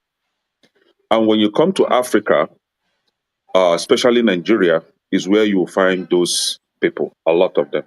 They are more concentrated in Nigeria. Primitive, backward, and uncivilized. And most of them actually went to school. Most of them are PhD holders, the backyard ones, you know. Uh, a lot of them, they have doctorate degrees, master's degrees, very eloquent in their speech. The likes of Reno, is it Reno Reno, Mokri? Reno. Yeah, Reno Mokri. And we had one professor, the one that won one Nobel Prize. I don't want to mention his name. He's an old man anyway. So a lot of them. So uh, when they go to another man's land, for example, most of us that are in the US, you cannot tell us that Nigeria or Nigerians are louder than the US citizens. I mean, the whites, the black Americans, we're not louder than these people, right? They show off, they show themselves. You know, they show you, they prove to you what they can do, what they can handle, right? So, but in a situation where an African in Africa is trying to show off, show you what he can do. If you know that you can do better than him or her, please prove to us that you are better. Then we can go for you. But once they see you having that kind of attribute, oh, he's loud, he's boisterous, he's showing off. On this platform yesterday, somebody said that when you are in another man's land, you don't build your house the way you want it, to be built. You just build a small house like a cubicle so that you remain humble because you are in another man's land. And that was forefathers. Now, but most of us are in the UK. You are in the US. You have big house. Matter of fact, some of us refuse to even buy already built house. You have to go build it yourself to your own taste because you have your money. It is your land. It is your house. You build it to your own taste. But an Igbo man in Ghana cannot build a mansion, cannot build a house, a befitting house for himself and the family, and even name it whatever he wants to name it because he's an Igbo man. He has to be humble. He has to be meek so that they will know that he's humble. See, um, I would say that it's about education. Education isn't just the one you acquire from classroom. Some of us, we went to classroom, we have the degrees, actually degrees they got from Shua, like anyhow degrees, and nothing in your head. And these are the people when they behave, you'll be wondering, this person actually go to school. And that is why you see your fellow human being as a threat. You see your fellow human being as one that is limiting you from achieving what you would have achieved in life if not because of that person. See the mentality. See what is going on in South Africa. Africans killing their fellow Africans. See what is going on in Nigeria. Nigerians killing their fellow Nigerians because of their perceived threat. Perceived, they will take up our land. They will claim our land. And now in Ghana, but none of them has ever experienced this thing in the countries where they live, especially in Europe or America, because nobody sent you there. Do you understand what I mean? Nobody sent you. If you come, there are people that have your madness, your type of madness times 20. So you have to pull yourself down. But once they go back to their land, Africa, they become tigers, they become gorillas. They want to attack you because this is our land. You don't come to our land and become a king or a chief. You don't come our land. But a lot of you are contesting for leadership positions in the US. You are contesting for leadership position in the UK. Whenever a Nigerian UK based become a leader, political leader, we celebrate them. Whenever they become political leaders in the US, we celebrate them. But in Nigeria, a Nigerian cannot go to Ghana and contest for any position. No, you have to go back to Nigeria. A Nigerian cannot go to South Africa and contest for any political position. No, he has to go back to Nigeria. We Africans are doing ourselves. No white man, nobody is pulling us down. We are the one pulling ourselves down. because of our primitive mentality, because of our uncivilized way of life, because of our hatred and jealousy to one another. Until we change this mentality, I was listening to someone, I've forgotten his name. That's and some older man that until Africans you know change their ways. No, we can't change. We are just wicked. If you are looking for devil, if you think there is devil any other place, unseen devil or Satan, you are making a mistake. The devil is the Africans. We are the devil. We are the Satan. We are very wicked set of people. We can never change. Now, Wickedness dwell in us. Is thank you so much for your contribution. I understand the frustration, but black people are not the devil. Don't buy into that. I understand the frustration with how things are going, and that takes me to the next angle to this story, because we think it's a small thing. We think like stay humble, things we can dismiss it, and it's not a major issue. This same issue has led to genocide all over the world. You know the Jewish, what happened to the Jews in Europe.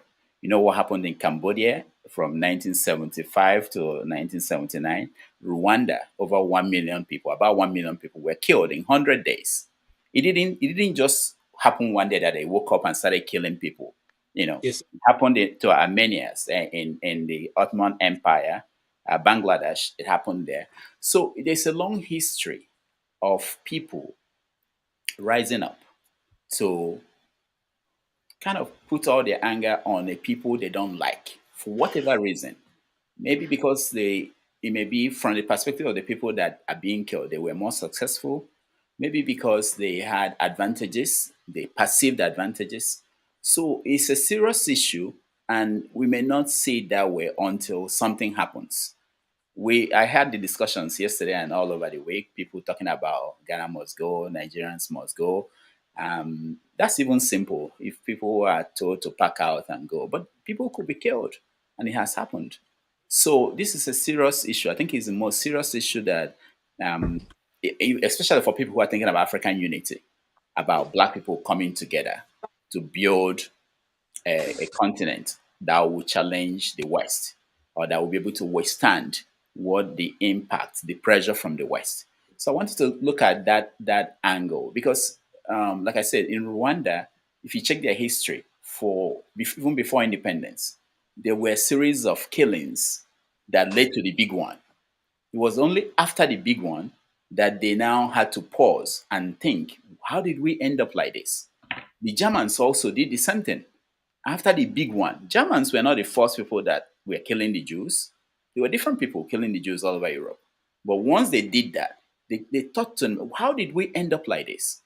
It's a gradual process. You might think this one has come and blown off, but another thing will happen, we forget about it. There are people who are still angry about the Nigerian in South Africa. They are waiting for another opportunity to attack the Nigerian.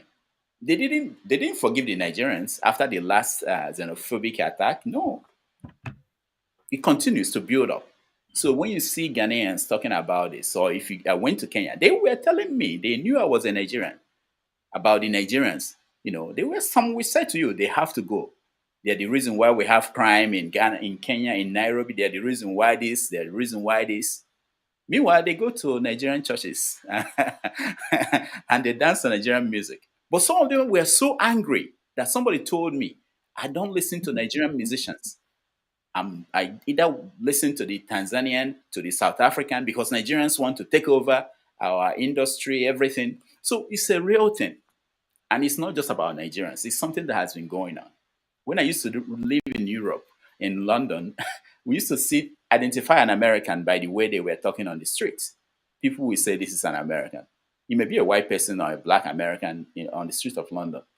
And Europeans have this distaste for the Americans, but there's something they can do to the Americans. They hated the Americans. They call them ugly Americans. They are loud. It's a common thing. I don't want us to dismiss it, but it's dangerous too. So stay humble.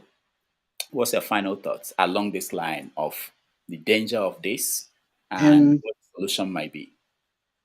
so you are correct about this being a potentially important issue, but What I was trying to say is that the angle to which we are seeing it, or from which we are seeing it, and um, the light, in which we are talking about it. Yeah, I thought it was a complete waste of time. Why do I think so?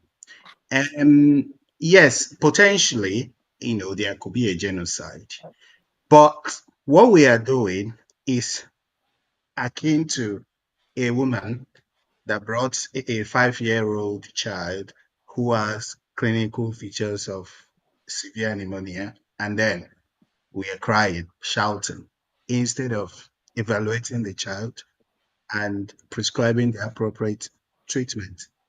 All right. So, what I'm more focused on is to evaluate the situation and prescribe the more appropriate treatment rather than the whole hue and cry, oh, Ghana is this, because those things are really artificial.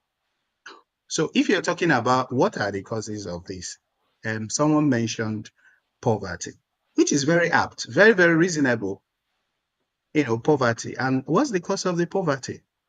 See, there are many Nigerians scattered abroad, diaspora in the US, in Europe, and they are doing so well. Yeah, but I mentioned here last week or 2 weeks ago that we cannot earn the respect that we desire if our homeland is in ruins, regardless of how well we do abroad.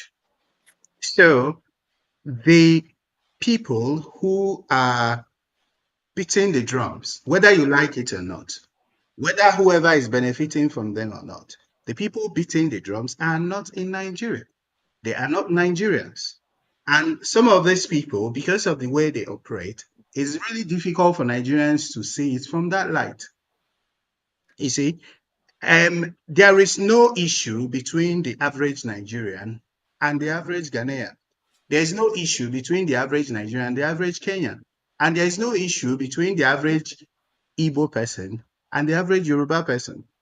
Now, see somebody like Peter Obi, who has over the years, even with his lifestyle, his leadership style, tried to even bridge the gap between so many ethnic nationalities in Nigeria that a lot of people, a lot of young people are coalescing to say that, oh, this is the man, regardless of whatever ethnic group they lean towards and whatever religion.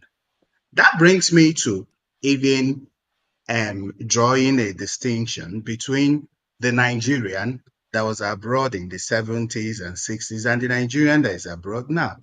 There's a clear difference.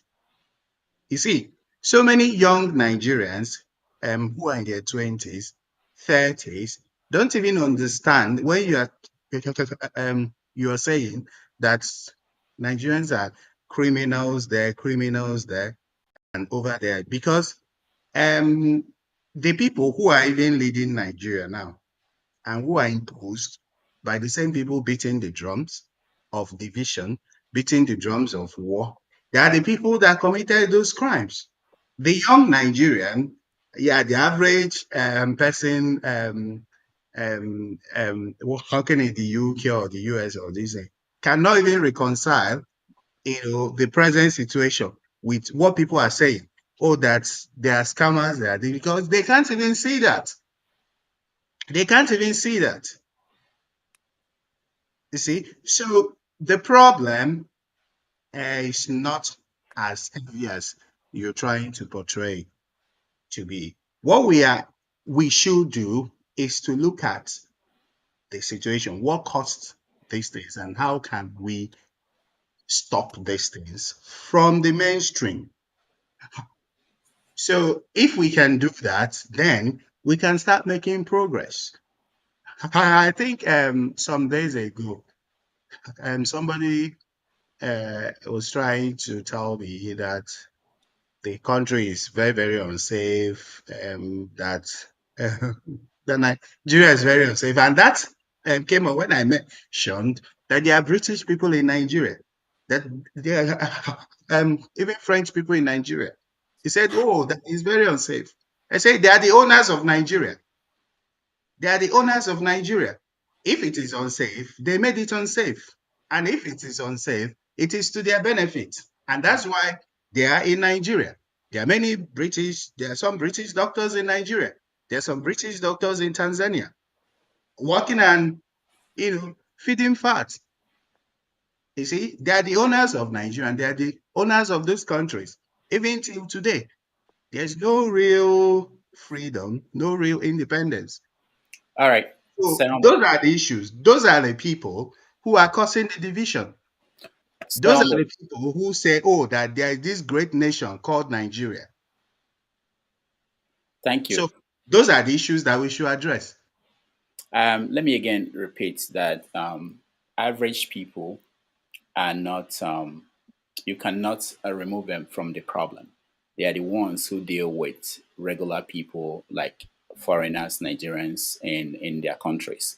And when you speak to them, you see, I give an example, South Africa. Julius Malema is against what xenophobic attack on Africans. But he's not getting traction when it comes to that issue with average South African. The average South African is looking at those foreigners and believing that they are the reason why they are poor.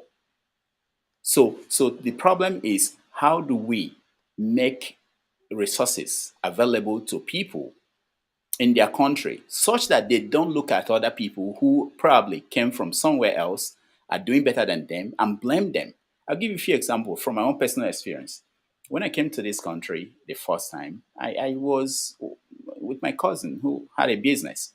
And Americans were saying to me that all you Africans, when you come here, the government will give you loans to start businesses to do. That's their perception. Nobody gave anybody a loan to start a business. They don't know it. They don't understand it. What they see is that we are not doing well. You are doing well. And there must be an advantage. They don't need anybody. They don't need it. The ordinary people in Kenya, in South Africa, they don't need a politician to tell them that these are the people you are going to attack. They're already feeling that. They already feel that they are not doing well because of these people who we see every day. They came in here, they came with nothing. And like Michael said, I came in here with nothing. I have only one bag. Now I have a house. Now I have a car bigger than the one that the people who you met here has or have. And then now they perceive you as, oh, this is why you have this. This is what advantage you have is from the government. We have to blame you for why we don't have it. In Uganda, they kicked out the Indians, the Pakistanis. In Zimbabwe, they kicked out the white farmers because they were blaming them. They were blaming the Indians why they couldn't succeed. They kicked them out. What happened? Did the Ugandans take over? Did they become as successful as the white Pakistani business people? Did the white farmers that left Zimbabwe, did the Zimbabweans take over and become successful? So it's what goes on. It's a human thing. Yeah, hold on. Because No, for hold on. somebody to be the best, somebody has to be the last. So if a foreigner have not be the best, that means Nami with theirs not be the last. So that's where the anger lies. All right, let's see Oti. Oti, welcome to the show. Hi, good evening, everyone. Yes. But I thought that is me. No, sorry. No, allow me. sorry, because Oti has not. He just came in, so yes. But I came before Tina. No, please, can just I'll be leaving as shortly, if you don't mind. Let me just. I won't take time. Okay, continue, Mr. Okay, no problem. Benson, sorry. Okay, you're right. Benson is right. I thought. No, can I just because I need to go. Benson, let him finish. Okay. No problem. Let him continue. No problem. So yes, I mean, I've listened to a lot of a lot of contributions from the panelists, and I've picked up quite a few things. Perhaps I may start by saying, really, if we're looking for the solution, because there's a problem, there's a real problem. You can't just dismiss it.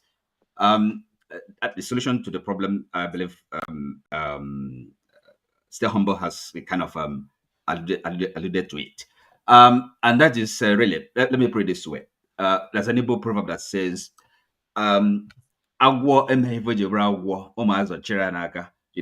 So I don't know. Maybe KJ might help me to translate that. So now, in the first place, I mean, Nigeria, because this is we're talking about Nigerians and the news that are causing, quote unquote. So this is a big country, okay? The size of the population, and then when we leave our borders, moving to African countries and Europe and America. Okay, let's just kind of limit our distance to the African continent. So first of all, because of the size, the people that actually come in and then compete with the local people, coming from kind of our background, cultural background, with our, if like, God-given. KJ talked about the man spirit. In other words, kind of the way we are made. As individuals, as personalities, with the way we're kind of formed by our environment. That hunger is there. That to succeed. Desperation is also aspect of it. So maybe the people that we meet, in their natural environment, they're not cut that way. You can expect, that it will rub them on the wrong way. Yes, resentment, jealousy is part of it. So we really have to look at it from very different angles.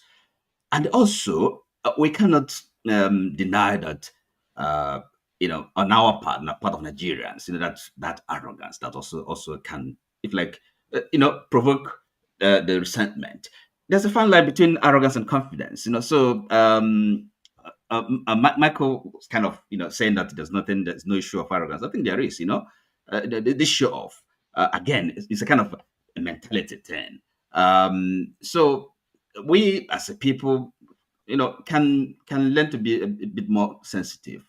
But for me, really, the main problem is until our country is fixed, so that the push, Nigerians shouldn't be kind of scattering all over the world and then suffocating people in their countries. We're going to be having this problem. It's not going to go away because it cannot really change the nature of Nigerian. Our size, our population makes it inevitable that Nigerians have, that if like that threat, that kind of, drive to succeed. It cannot take it away. So that is, and the people that live in their country, the Ghanaians or the Ugandans, South Africans, and if they're not, if they don't have that kind of lived experience, they will find it difficult, if like competing with Nigerians, and then you can't blame them, in a way. For example, they talk about taking their women. This is not fanciful. It's not it's something serious, so things like that. That is So now that brings me to something again. Michael mentioned. When we talk about this, I don't believe this problem of tribalism. I don't think it's a problem. We don't have a problem with tribalism. That's not a problem. Now, because people have to, before you become a Nigerian or anything, you would have, you are an Igbo man, a Yoruba man, a Hausa man, or wherever. So to say that we have that is our problem, I don't think so. It's politicians that kind of shouldn't have any business being in the office, coming, having the responsibility for public affairs. In other words, leadership, people lacking vision, so that is the problem we have in Nigeria. And as a country, our governance system, structure, institutions, for Nigeria to have any chance at all, it has to be reconstituted. So we have to have a new beginning. We're not going anywhere. If that is not fixed, in other words, that problem, the Nigerian problem, Nigerians will be moving out, immigrating, and trying to survive. Sometimes in causing problems along the way for those that they meet in their local environments. So that's it. That's the way I look at it. All right. Thank you, Oti. Okay. Thank you. I got to go now. Thank you, everybody. I'll see you guys later. All right. Concerns. Thank you. Dr. Damages, God bless you for giving the opportunity. Obobelo 2028, Dr. Michael, stay humble, Ekene, Chief Ekene, Okutogun, Mazopara. May God bless all of you for coming, for being this reason today. You see, Dr. Damages, the problem, there are many factors to this problem. One of them is our image in Nigeria is battered. You see, when we were in Japan, when I traveled to Namibia earlier, many years ago, when you're talking to Namibians about Nigeria, the respect is so much. When we talk about our leaders, the respect Nigerians so much. But you know, What year was that? about 20 years ago. Okay. Now, can you imagine? Recently, I was talking to a Namibian lawyer whom I know there for a lady. He's a big lawyer in Namibia. I was speaking to him on the phone and I was talking about Nigeria. You know what he said? Please don't tell him about that your country. But before, he can't say such a thing. Because they see the death, what is happening in Nigeria every day.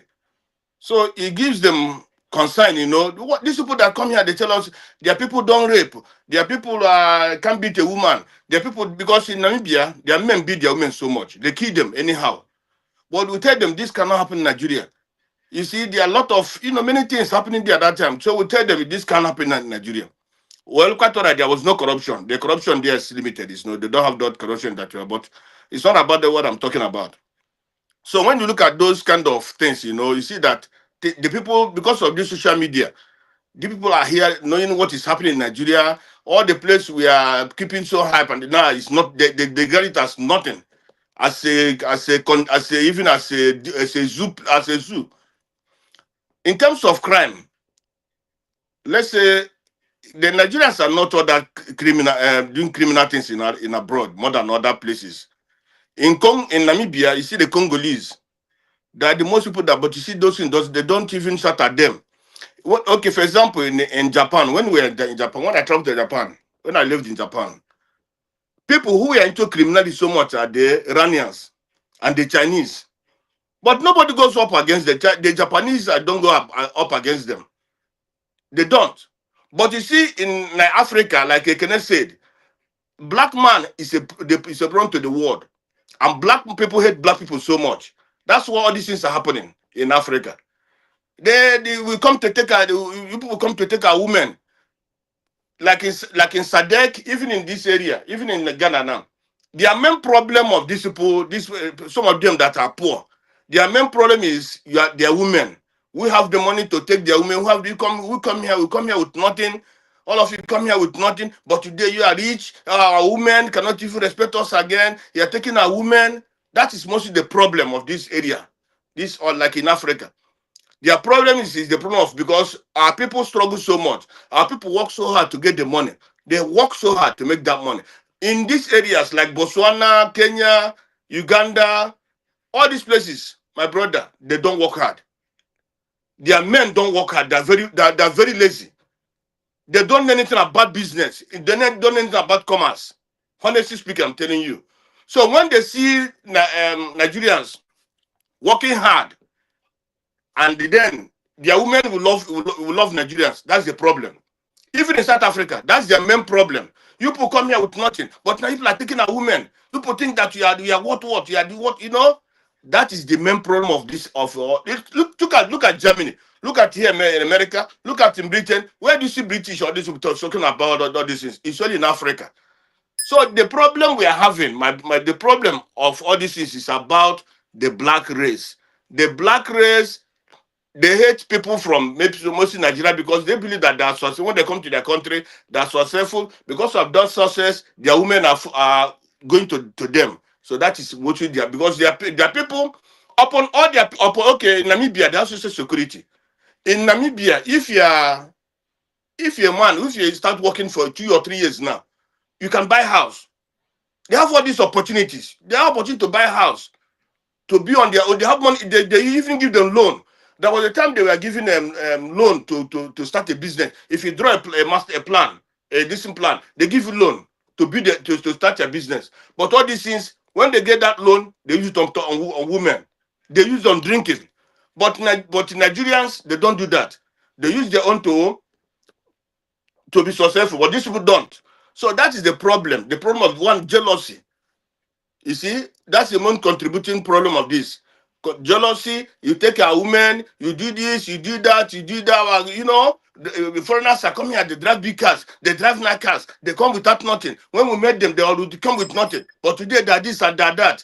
So that is mostly the problem of this. And again, another big problem is this content. These people, some of them say they're content creators. They're the one that amplifies all this nonsense. This everybody can take a phone, everybody can take a camera and start viewing nonsense, talking nonsense. You see, even in this thing that's happening in Ghana now, it's mostly those content creators that amplifying this. That's why the problem All became right. so big. All right, thank you, Constance. I'm ringing the bell because you're going to a territory you shouldn't go to. But let me say this. There are two things I wanted to point out. Content creators, you can actually stop them just the same way that somebody mentioned that we should talk to Nigerians. I hear that all the time. Talk to Igbo people, talk to Nigerians to behave well. There's nobody who can talk to Nigerians. I don't think there's anybody who can talk to Igbo people to do whatever, So that's not a solution.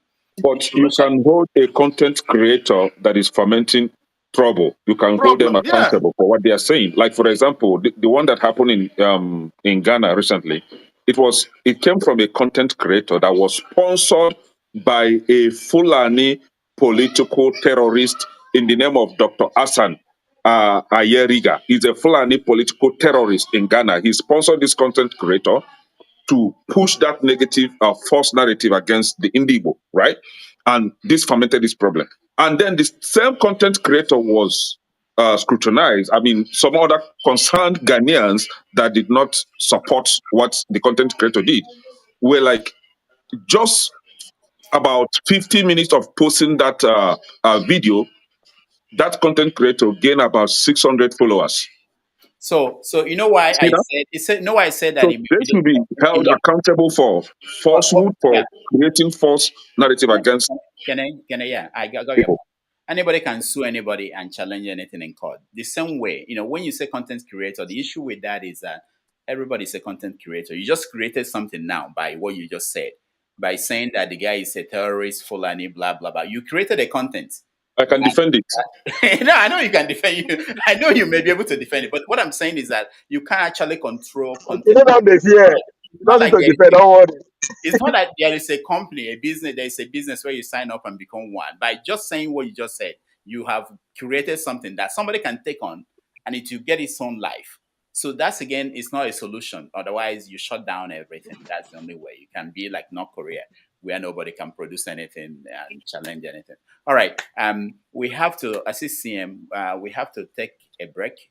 When we come back, I want us to talk about Trump, because Trump is in trouble.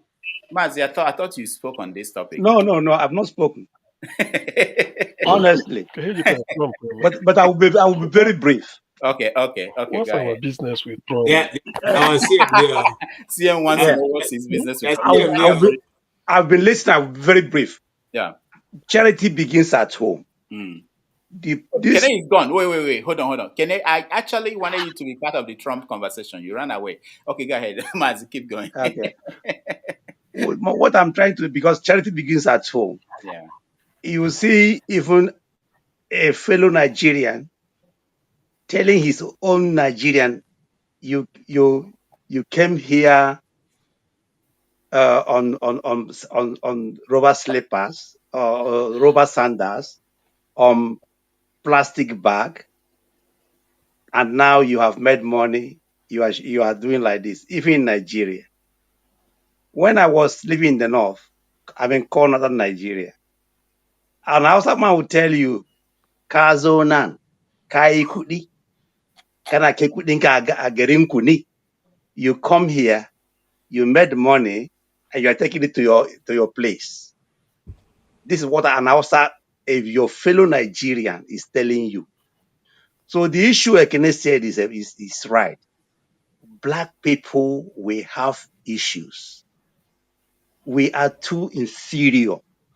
That is the problem. Very inferior to ourselves. For example, here in Germany, where I live, Germans cannot tell you, even though we are not many here, they cannot tell you what your fellow African is telling you here in Germany. Here, if you come to Germany, here you have Turkey. I think the largest immigration here are the Turks, and then Lebanese and so-called and so on. They live their life the way they want to live it. The Germans are not, as long as they're not committing crimes. Turkish are very loud like Africans. But Germans are not. They don't, as long as they're not committing crimes, Germans are not after them. But you see an African person in Africa, in Ghana, in South Africa, he's not angry about a Chinese man who is coming from China to enslave them, you know, loot their mineral resources, give them peanuts. He's not after an Indian. He's not after a Pakistan, a Lebanese, but he's after his own fellow black person. Because that person is that person. I can talk to this person, but I can't talk to a Chinese person. That is the problem. Black people, we have these issues. In America, where you live, where I do always come, I've not seen a white man telling a black man, a Nigerian, why are you making this too noise? Why are you so rich? Why are you taking my women? Most of you guys married white people. Most of us are married white women. Nobody is telling us, oh, why? You are taking our women. But a fellow black man, we tell a fellow black person, you are taking our women. We have issues. Black people, I think this colonization really dead, and slavery and colonization really dead with our psyche. And that we are suffering from it till tomorrow. Even we that are in diaspora, look at the way we discuss issues. Here in Germany, when I was working before, somebody, two Kenyan came, and the boss came, because they always think that you guys are the same. You speak the same language. So when our master was taking them around the company, he told, oh, there's an fellow African working here. He bring them to my segment. If this guy knew that I'm a Nigerian, they became very afraid. It was like, oh, this Nigerian might tell this man not to employ us. This is the mindset we have, for against ourselves. These two Kenyans immediately thought that me, Mr. Oprah, will stop this man from employing them. We have issues against ourselves. But worst part of it is that charity begins at home. Nigerians, we have issues with ourselves. And anybody who is telling you don't tribalize this thing, doctor, that person is making a mistake. We have to discuss this thing. It's very, very important we discuss about it. Thank you. Right. Thank you. Doc, can you give me 1 minute? I just want to say something. Okay. Yeah. Now, again, as Nigerians, I'm going to start from Nigeria. We should also be careful. Our government should be careful what they do. Now, you know that any of you now who is sending money to Nigeria are going to pay 1% in tax on that. Because the government of Nigeria first started doing that to your citizens. You tax all the money. When we send the money there, you tax them 5%. You tax them 5% for transfer. So, are you going to now quarrel America for taxing 1%? No. As you are doing, they are also watching you. The same way you are going to Lagos State to break the houses of people who you say do not belong to that state. Meanwhile, the same Lagos State where you are breaking those houses, Lebanese own half of those houses, the lands you are breaking up. You have not gone to the Lebanese lands to go and reclaim them, but you are reclaiming the ones that belong to other Nigerians. Now, in the same vein, in some of these African countries, you have the Chinese communities, you have the Indian communities, you have the Lebanese communities, you have all kinds of different communities who have different heads. It's not a problem. But the one that is the Igbo head, that's the one that is the problem. Yeah. Now, I had an argument once with a Cameroonian who said that Nigerians were always trying to oppress them. I said, how? He said, even their radio stations are not playing their music. They are playing the video. They are playing Burna Boy. They're not playing. I said, but you forgot that Nigeria once made your musicians. One guy called Prince Nikombaga, Sweet Mother. We made him a billionaire. We didn't say he was a Cameroonian. We bought his music. The Nigerians made him. He even became like a Nigerian. We didn't even know that. Later on, we all knew that he was not a Nigerian. He was a Cameroonian. I said, but when we follow your bloggers, when you blog something good and Nigerians flood your page and make you a superstar, it's not a problem. But once it be that a Nigerian has taken a stand or is in a position where you don't like, it becomes a problem. So we as a nation need again to reevaluate our own way of treating our citizens. Because if we respect our citizens, other people will respect us also. Thank you. Thank you. Since we continued, let me just hear from CM before we go on break. CM, go ahead. To be honest, thank you, Rudolph. To be honest, I'm really not too much in the know what the issues are. I was just passing by. I decided to log in.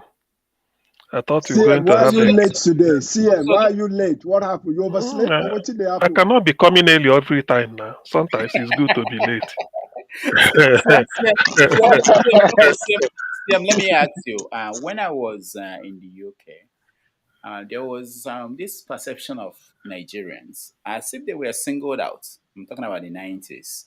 You know, if you see the newspapers, they report a Nigerian does something, it's reported a Nigerian immigrant did this. I felt that maybe because the UK it's a small country compared to America or something, they were able to narrow down a particular thing to. In America here, they just it's an immigrant. You know, problem is immigrants. They don't separate them. They don't say Nigerians or Mexican or. But in the UK, was is it still that way? Do you feel that Nigerians are stereotypes? What I will say, I think I will say yes, but let me put it this way.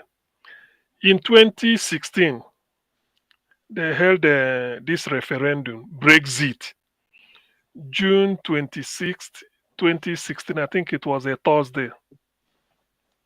Before then, because the purpose of what is it called, the referendum was, they told them that they want to get out of Europe so that they can govern themselves. They make their own laws, not subject to European validation, because immigration open borders.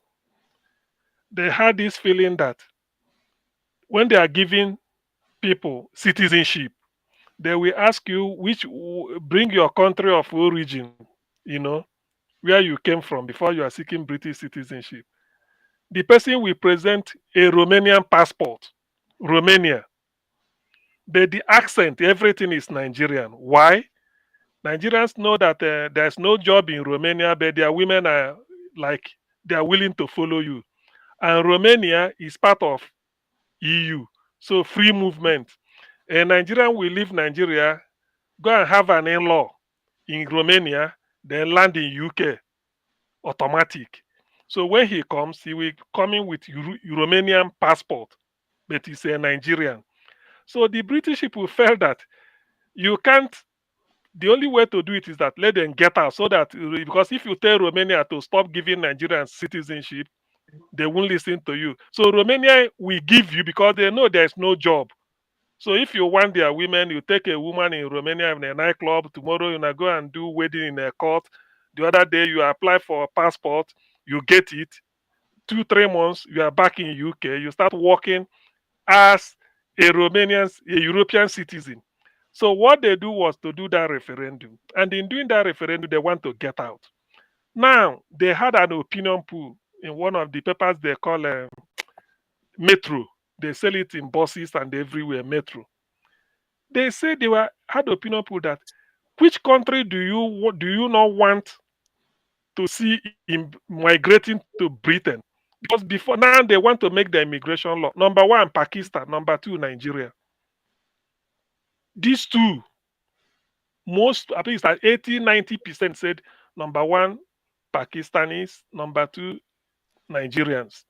So what they tend to do here is everything is easy going. The moment the economy changes, they blame the immigrants.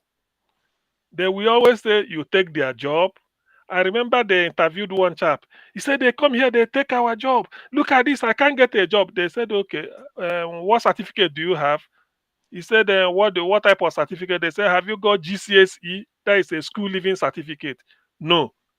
First of all, they asked him, are you a graduate? He said, no, I didn't go to uni. Then the GCSE he hasn't got.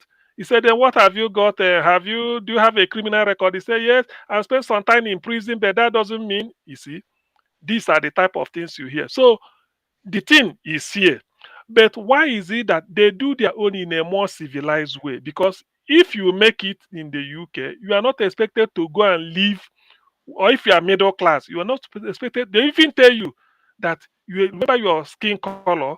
Don't go and live where this maybe people on benefit, social money are living, because they will see that despite the fact that you wake up every day, you're a professional, maybe as a nurse working in the hospital, but because you want to live in a place you can afford a house so that you can save some money and still be building one in Nigeria, you'll be surprised that that's your second-hand car. They will go and smash it, feeling that what they are not having a car, they use a bus, and you are having a car, not knowing that every morning 5 o'clock you leave or 6, and you walk around the clock. So they will always tell you. The system here will tell you, go to where you know every day the whole street is like everybody lives.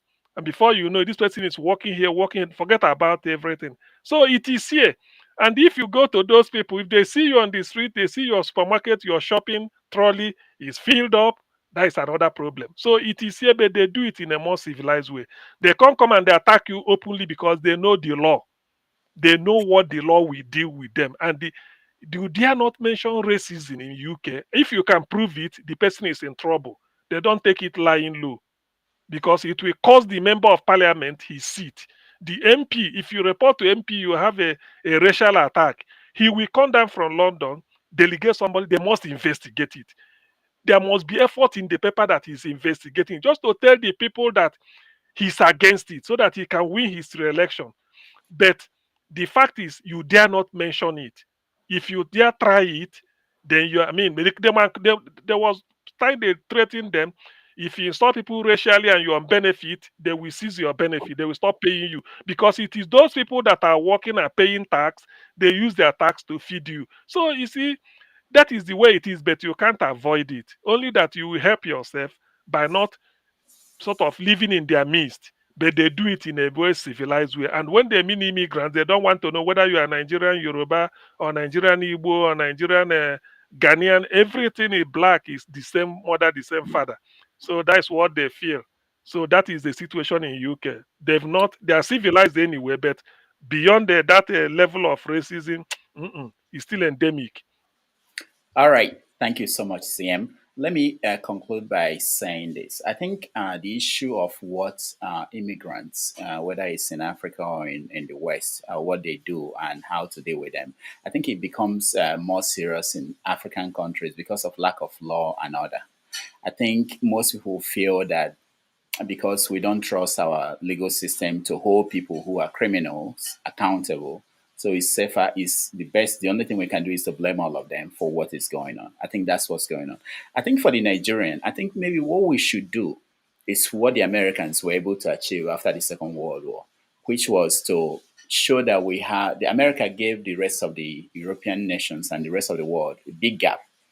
They became unquestionably the superpower in the world, that even if you hate them, there's nothing you can do to them. So maybe if Nigeria is now building our aircraft carrier, we have our nuclear powered, our universities appear on the top 100 universities in the world. We have a nuclear power, nuclear energy, maybe the rest of Africa will just look at us like, okay, these are the United States of Africa. There's something we can do to them. We just have to keep quiet, just like the Canadians. I'm just thinking loud in Dr. terms Damage, of I think another in line of that thinking, I think Dr. Damage, when we are talking about success and what success is about, when we imagine just like home, just like me and you now, right? Me and you get 1 million. I carry my money, go tie road, enter Unobi. You carry your own money, go build mansion. In 10 years time, they will forget about me. Now you that with the praise, you will get mansion, right? So how do we define success and who we elevate matter? So the people from outside, they see us, they watch our home video now. Let's go get mansion to do better than our Allah. So you can't develop your own place. You can't come my place, can't they build mansion. That means you're doing something wrong. If I want to see her, if you are not, if I look beyond you, I see poverty. Then I can't come here. I see you they live no life. There's something. How do you explain that to me? Even if just like what you said earlier, that we are doing the right thing. I don't want to understand. Even if I'm supposed to understand, I don't want to. Like where you they come from is still shit hole. Like what's going on? Now everybody look like me as if I'm lazy, right? Even if I'm lazy. but it's not acceptable. So at every point in crisis, people will go down to that their defaults. And again, now because as I said, that's why I say we poor. All of us poor, the whole continent poor. How do you expect somebody else to expect you, even if you get money? Nobody cares Wait, about what you wait, have, but where you are coming from, how solid is where you are coming from. So we wait, need to redefine what Ovie, we, yes, remember there was a time the whole of Africa, not just I think most African countries look upon Nigeria for assistance in terms of manpower. yeah, When you have a Chief Justice of Botswana, Chief Justice of Uganda, in all those places, you remember in those days, during Muta last time. So Nigeria, there were a time even though they have to come to Nigeria to come and study, they take it that if you can't make it abroad, you can go to Nigeria. Not really because we have nuclear power or advanced technology, but because of the fact that we were better but organized. yeah, We were better organized then in terms of yes. governance. And then we have manpower. So the world is expecting us to be better, to better those institutions, not to be worse off. Eh, So you but we understand, they don't. expect us to be better than the way we were before. To have more, you understand? But unfortunately, the story is otherwise, it's the other way around. We've gone down. We've All right, gone we have down. to Not go. even the world. It's Africa self. Not even the world. Africa is expecting us. All right, Okay. we take a break. When we come back, we talk about Trump. Why is it important? Because impacts decisions he's making is impacting all of us, even if you're in the UK. Like similarly, Hey, if you want to come to America next time, we will give you a hard time. So it's I've done. important. I've done ESTA. My own goes soon expire. ESTA. But the other reason why it's important is also study power and where you have a president who is uncontrollable, which is what we have in Africa. Trump is showing it in America, and we're going to see the impact of it in America in years to come. So we will go to a break. When we come back, we discuss that. Thank you, Where is guys. Kene? Where is Kene? Where is Kene?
don't talk to me that way. You're just a lightweight. Don't talk to me that way. Don't talk to. I'm the president of the United States. Don't ever talk to the president that way. Go ahead, take the.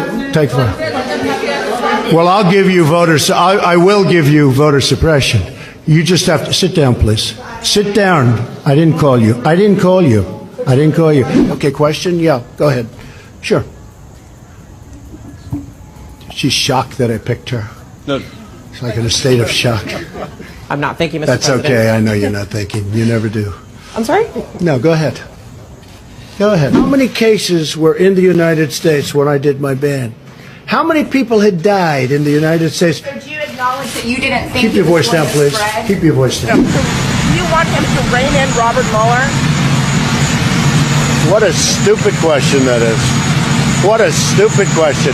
But I watch you a lot. You ask a lot of stupid questions. You didn't let me ask my question. You've been asking a question for 10 minutes. So please sit down. The argument is that you bought yourself some time. You didn't use it to prepare hospitals. You didn't use it to ramp up testing. Right now, you're so disgraceful. Unemployed. It's so disgraceful the way you say that. Look. You know you're a fake. You know that. Your whole network, the way you cover it, is fake. And most of you, and not all of you. Great. Surprised, frankly, that this man Kono. But they did. It is my pleasure and my honor to announce my nomination of Jerome Powell to be the next chairman of the Federal Reserve. Congratulations, Jim. It's as if videotape doesn't exist. You know, it's like blaming Democrats for Jeffrey Epstein,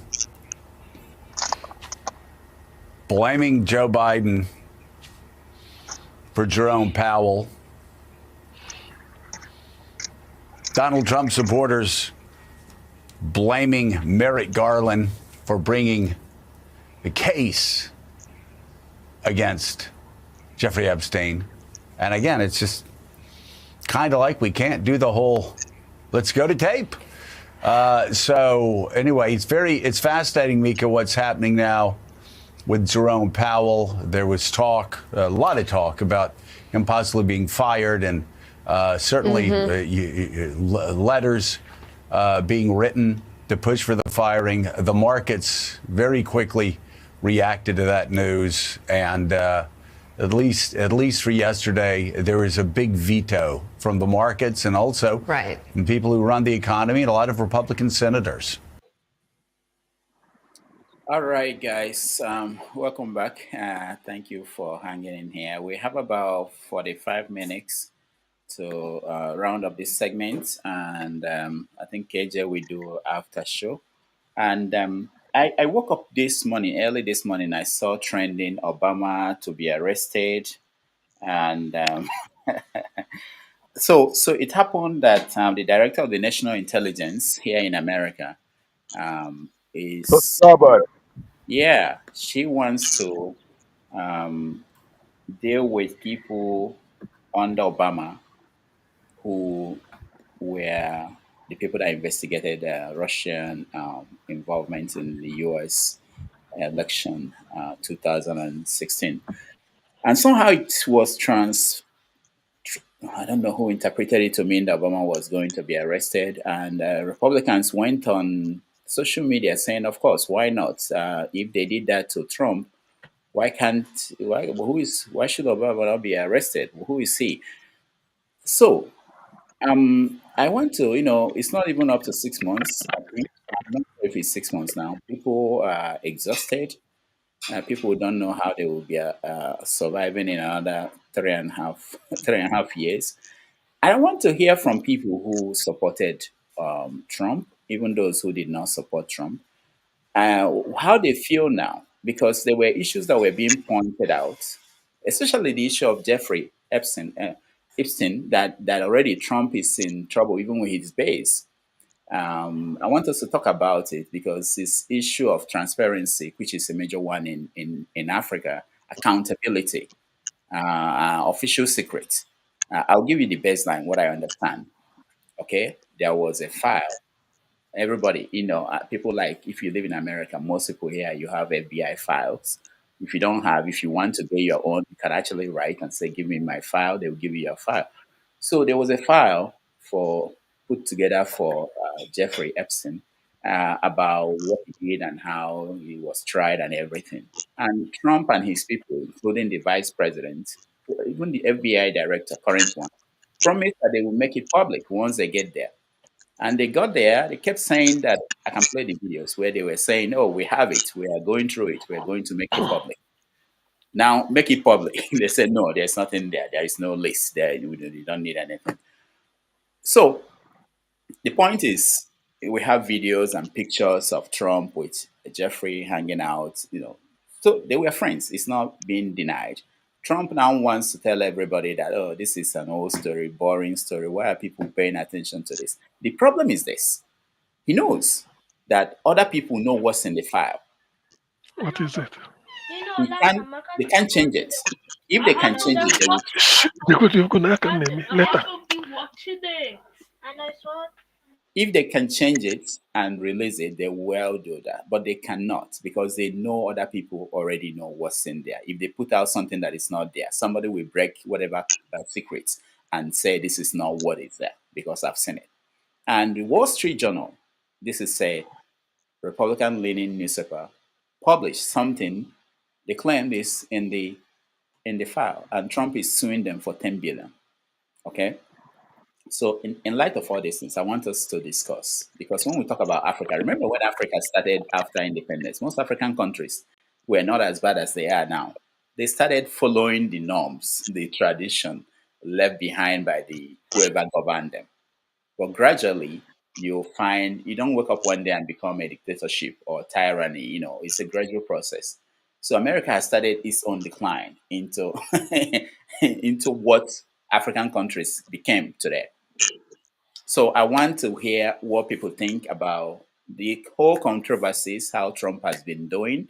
If you are in support of Trump, are you still in support? Are you surprised that he's fighting even his own people, calling them stupid and weaklings?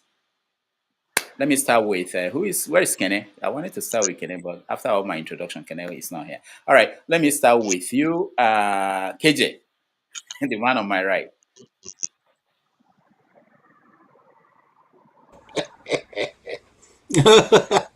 Okay. Well, as a political observer, KJ, please, I want you to be honest today, because you are always supportive of him. And I'm glad Dr. Rudolph put you on the spot for the first no, person he's not to putting say him the on. truth. He's not putting on. He's No, not putting you support him, It's because I know it's. all your thing. You always say Hold this on is right. now, brother. Okay, You see, good. that's the same thing, gentlemen. You see this. You are trying to drag me off where I'm going. I've said on this panel before, I'm not an obedient, but I say what is right, and I don't because of this answer. I don't bend mouth. I talk the way I feel. It's my opinion, and I'm entitled. Now, some of the video you played, of course, they are old videos. I'm sure you know that yourself, because this is time around. He has not insulted any journalist yet. He hasn't. No, he hasn't. He has just been. Do you follow his tweets? Oh, I don't follow his tweet. Well, I'm talking about picture videos. So he has not been having a lot of interactions with the media. Yes, so that's why I'm saying he has not insulted anybody so far. The chief of staff, I must commend her. She has been very, very, very, very good. It's one of the best chief of staff I've seen, for a while. Because she's able to contain some of those things, and so I praise her.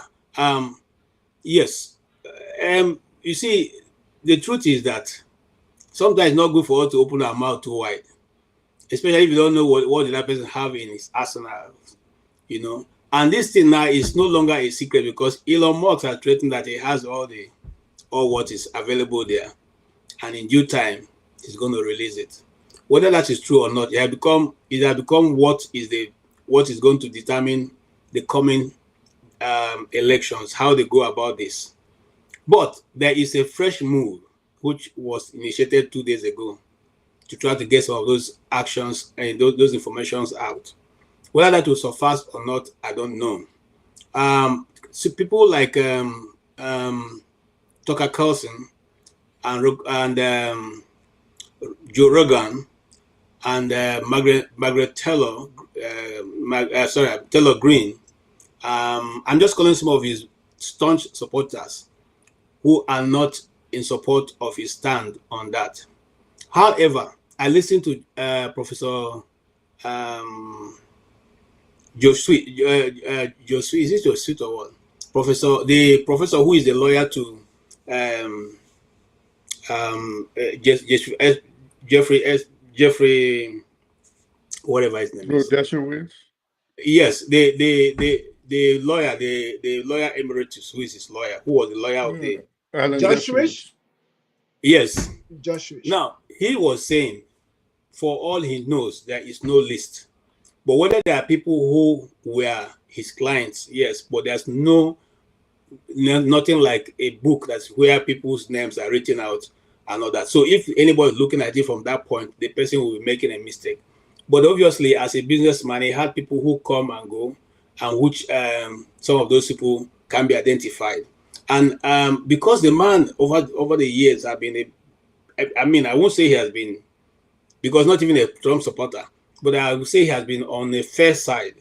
I like to go with him most times because he gives a bit of a fair balance of the situation we're in. But this also drags us to a point that when you are in opposition, you should be careful what you say, because that same thing can be used against you when you eventually take off the office, which is what we see going on right now. And we don't know how deep it's going to go. But you see, I have learned not to, because I want to give example. Dr. Rudolph, in a private discussion with you, I told I no longer bother myself with these politicians, because at the public, they do behave as if everything is going wrong and the world is going to end tomorrow. But after the public, in private, they are all connected and they do their thing. The latest video trending is the Oju Zokalu with the Senate president who made him to cry, some time ago. You also saw, all of them sitting together in Buhari's burial, all those national affairs. So I've learned to not accept them, what they are trying to project as the true picture of who they are, but just trying to play the people. So on this note, I will say that let's keep our fingers crossed. More is to come. Thank you. All right, thank you. It's obviously going to be an issue that won't go away. All efforts in the last 1 week, Trump has been trying to deflect and trying to make sure that somehow people will forget that. But I think this one is going to last long. I want to correct the impression you get. KJ, I want to correct that impression. Elon Musk, he didn't say that he had the file, or that he just mentioned that Trump's name was there. He didn't say he would release it. He can't say that. Even if he stole it, I don't think he did. But he won't say something like that. Okay. Thank you. The other thing I wanted to say, you've made me lose the trend of my thought. I want to say something very important concerning the same issue. Yes, it's because they know it's not going to go away. They've now created a loop for which this other story will be coming in next week. Yeah, what that story was, I think you're talking about the release of the grand jury transcript. Yeah, which is not what people are looking for. People are looking for the file. He's doing another thing. I mean, that's part of it, but that's not what they are looking for. They want to see the file. They want to see people who flew in that plane, that Jeffrey's plane to the island, and they want to see the details, whatever. And they are there. We know they are there, and they know that they are there. But Rudolph, you and I know why the list. Hold on. If there is even a list, you know that some of the most powerful people on earth are on that list. Yeah. No, we're not. There's no doubt about that. But what Trump is trying to tell people that this is something made up by the Democrats, because his name is there. Anyway, but let's hear from other people. CM, I know you are not here. I want you to tell us, how is that playing in the UK? Is that even an issue? And the perception of Trump and America, has it changed since he came to power? CM, you're muted. All right, we have to leave CM. Okay. Not Prince King Charles is doing well. From what I gathered from the UK public, they are still wondering how on earth America elected such a man. Like I always say, UK always believe that they have a special relationship with America. They are politicians. They dare not go against the American interest.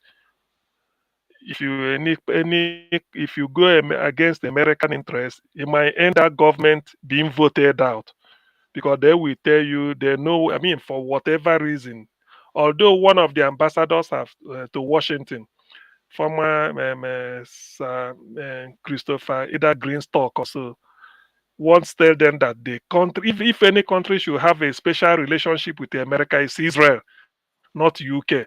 And they sort of, they dumped him down, but they always want to say. So the thing is that Trump, one person told me that they're only waiting for Americans to vote him out. Then the normal America, the way Americans see, the way UK public see American president will be normalized.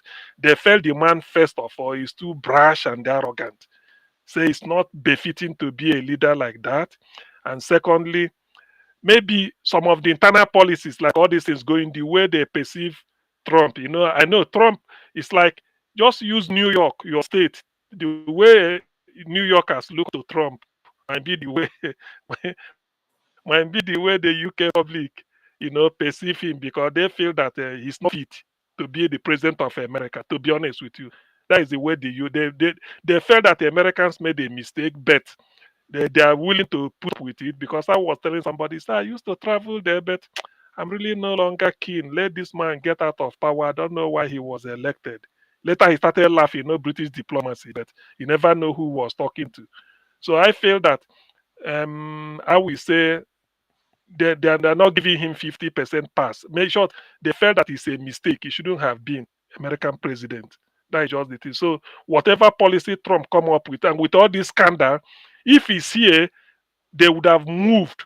You'd have to force him to resign. All those type of, you can't talk. You cannot be arrogant talking to media. I mean, no matter what, British people believe in diplomacy and courtesy. You can't be a American president or British prime minister talking to what is a reporter, a journalist. You are fake, you are fake. Or do you? I mean, no. It's like Agbero type now. It can't happen. It can never happen here. The British people are much more civilized in terms of handling something like it. Can never happen. The day it happens, to be honest with you, the man will come to the House of Commons and they apologize unreservedly. In fact, his job is at stake, because that person he did it will now escalate it. The media here is very free, but in America now, maybe anything goes. I don't know why Trump is behaving that way. It can't happen here. That's just what I will say for now. All right, thank you, Sam. Let's go to Michael. Michael, you are in New York. I believe you're in New York. I don't think the perception of New Yorkers have changed, but let me know what you think, your own perception of Trump. Yeah, thank you, Dr. Rudolph.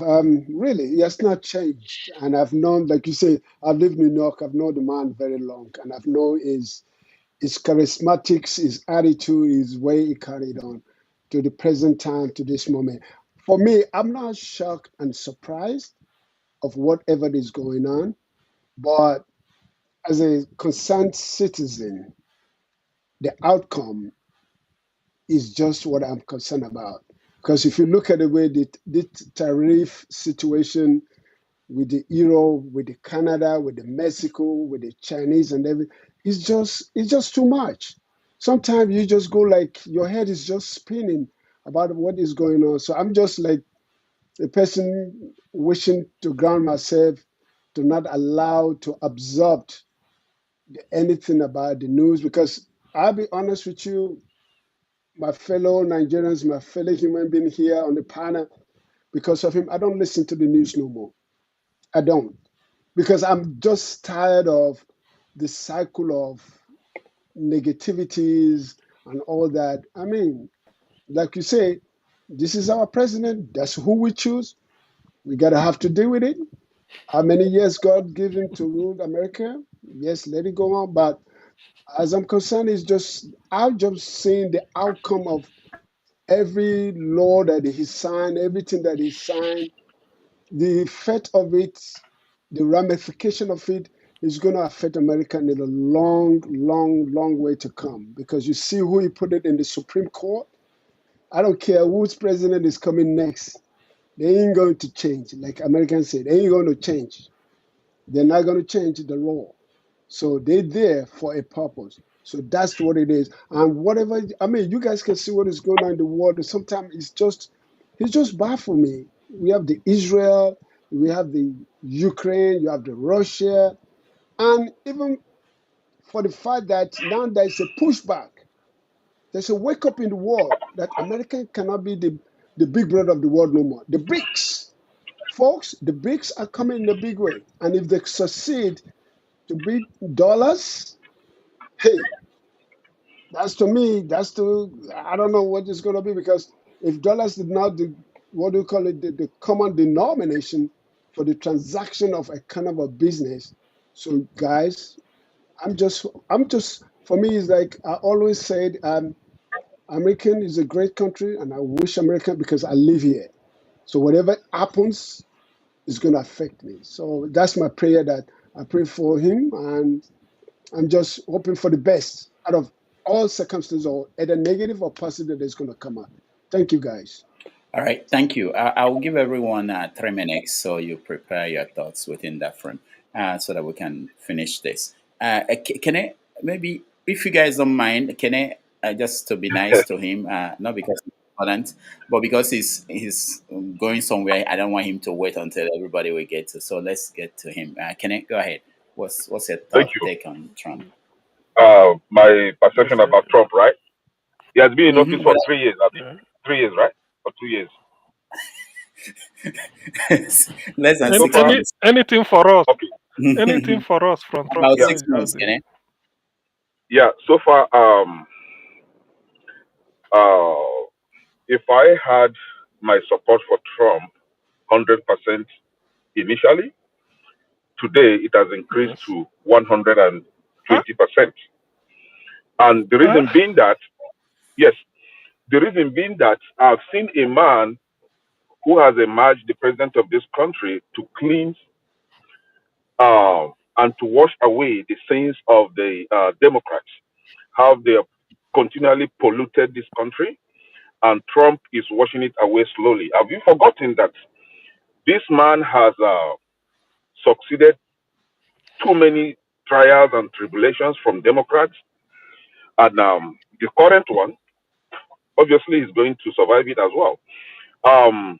Let us not forget one lady, attorney, Letitia James, that was in the forefront, crucifying and persecuting Trump. The same Letitia James has been caught for being involved in so many scandalous activities. So Letitia James is actually the man Onyoshi, the man Olobruku in America, and she was everywhere prosecuting Trump. Now, what have you got to say about her? She is a strong Democrat that was positioned to ridicule Trump. You're talking about media, how Trump asks media that they are fake. They are fake. Was it not the same media, paid media, brown envelope media, that were everywhere trying to destroy his character? And he's in the position to tell them, shut up, talk to me with respect. He's the president of this country, for God's sake. You should have respect for the president. In as much as we know that Democrats don't have respect for elders, there are rude children. They should learn to respect the president. He's the president of the country. And for the UK that think that they are disappointed over Trump, UK is finished. UK is a finished country. They've destroyed UK completely. Is UK actually a country right now? Is it like, if you are positioning countries, will you position UK? If not for their thievery in Africa, if not for their exploitation of Africans, UK would be in the back bench. UK and France together, right? These are people that have surrendered their country to the extremists. I don't want to call their religion. So they're a failed country. They shouldn't even be talking when America is talking, right? They should be. It's okay for them to be disappointed. You'll be disappointed because already you're a failure. Now America is rebuilding. We are rebuilding this country to a position where we are trying to make America great for every proud American, not the criminals, not the gangsters that will come here and form what they call it, criminal groups, right? If you're part of this country, you should be a patriotic citizen and you should work for the good of everybody in this country, not to come and destroy this country. No, So, Trump is making America great. America only, not UK, not okay, NATO, thank you. not Thank you, Kenneth. UN. America only. Kenneth, thank you. Kenneth, do you support Trump's effort to move criminals from Venezuela to Africa, to Nigeria and other countries in Africa? Okay, the same Africans. You said it's okay for criminals to dwell in America and continue to destroy America. The same Africans. You say it's okay for America to accommodate them. Okay, you accommodate some, and you say you don't like that. Please, you guys should pick and choose one. Let's know where to help you guys. It is okay for America to accommodate them, but it's not okay to accommodate them. How All right. about that? Kenneth, thank you. Where, Thank where you so did much. These guys where say, did the go back to your criminality? country. Don't want you in our country. You are destroying our country. You say, no, you shouldn't send them back to their country. Okay, you have it. You said, no, you don't want to have it. All right, Kenneth, thank you. Let me go back up again and come down. Ovie, you're next. Anything change in your perception of Trump? Oh yes, the world changed. What do you mean anything changed? Everything changed. Right? We don't get robots they walk out for the street of Austin. So there are changes. I think this is not about Trump. Although even though Trump was selected for this moment, right? They selected him for this moment of distraction. That is his job. Is to distract people. They know everybody will carry piece of us in the arms everywhere. Talking. So he's a perfect candidate for this moment. Why do I say this? To understand what is going on or what has been going on for the past 249 years is to understand the American system, right? America is an invented nation. That set him apart. There's an advantage and disadvantage to that. But some of the advantage is that they are always in position to reinvent themselves. And they choose to do that every 80 years. They reinvent the institution. The first was when the nation was vetted. The republic was found in 1678, if I'm not mistaken, 1677. Now, 80 years later was civil war. Now, what happened then was to empower the federation. Remember, the federation was founded the first time. Then 80 years later, they need to empower the federation over the colony. That is what led to the Civil War of 1963. Now, 80 years later, after then was the Second World War, an opportunity for Americans to extend their dominance around outside the continent of America. And that's what happened. So 80 years on, which is this era, what you are seeing is the nation empowering the office of the president. Now, I said the president, I'm choosing that out because if you all remember here, at the tail end of Biden presidency, they empower him to literally carry bomb, face any U.S. citizen that misbehaves. You can lease lethal weapon on the U.S. citizen. That was a big deal. That was the first time ever. So what you are seeing, if you look at all the Supreme Court judgments for the past 6 months, you see that they are empowering the office. Of course, Trump is in the office, so you can say he's a dictator. But that is the American system. It is not about Trump. Trump has what? 3 more years or 7 more years. I believe he has 7 more years. He's coming back because the last 8 years, which culminated with the Second World War, the president there had to also stay in power because they were in war until he dies. So I'm seeing the same scenario playing out because we are already at war. So all these extreme fire, whatever, all these one are just by the side, not distraction. I'm not saying it's not real, but everybody is implicated, both the private sector, the 3DG security, whatever. It's a whole web. But for now, that's a distraction. It is the changes structurally that is happening. It was giving Supreme Court empowerment to reduce the federal government, acquire as many as it can deport anybody as it wants.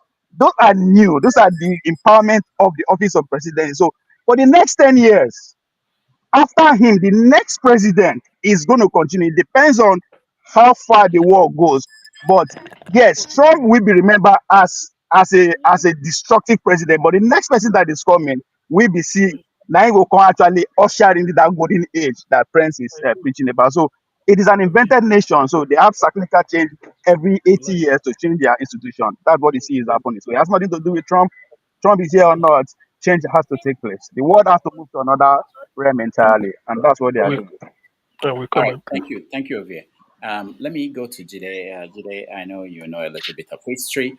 Next year, America will be 250 years as an independent nation. One of the shows I listened to here tried to talk to Americans to find out if they think the United States will be here another 250 years. Most people believe that based on the trajectory that the country is going now, that it's not going to be here. Or if it's going to be here, it's going to be totally different. There were issues about how do we preserve it. And they talked about how to make a more perfect union. Some of the way the suggestions they threw out there by the politicians and the historians that were on the program was shocking to me in terms of how deep they think about this country and how they are ready to transform it to make it better.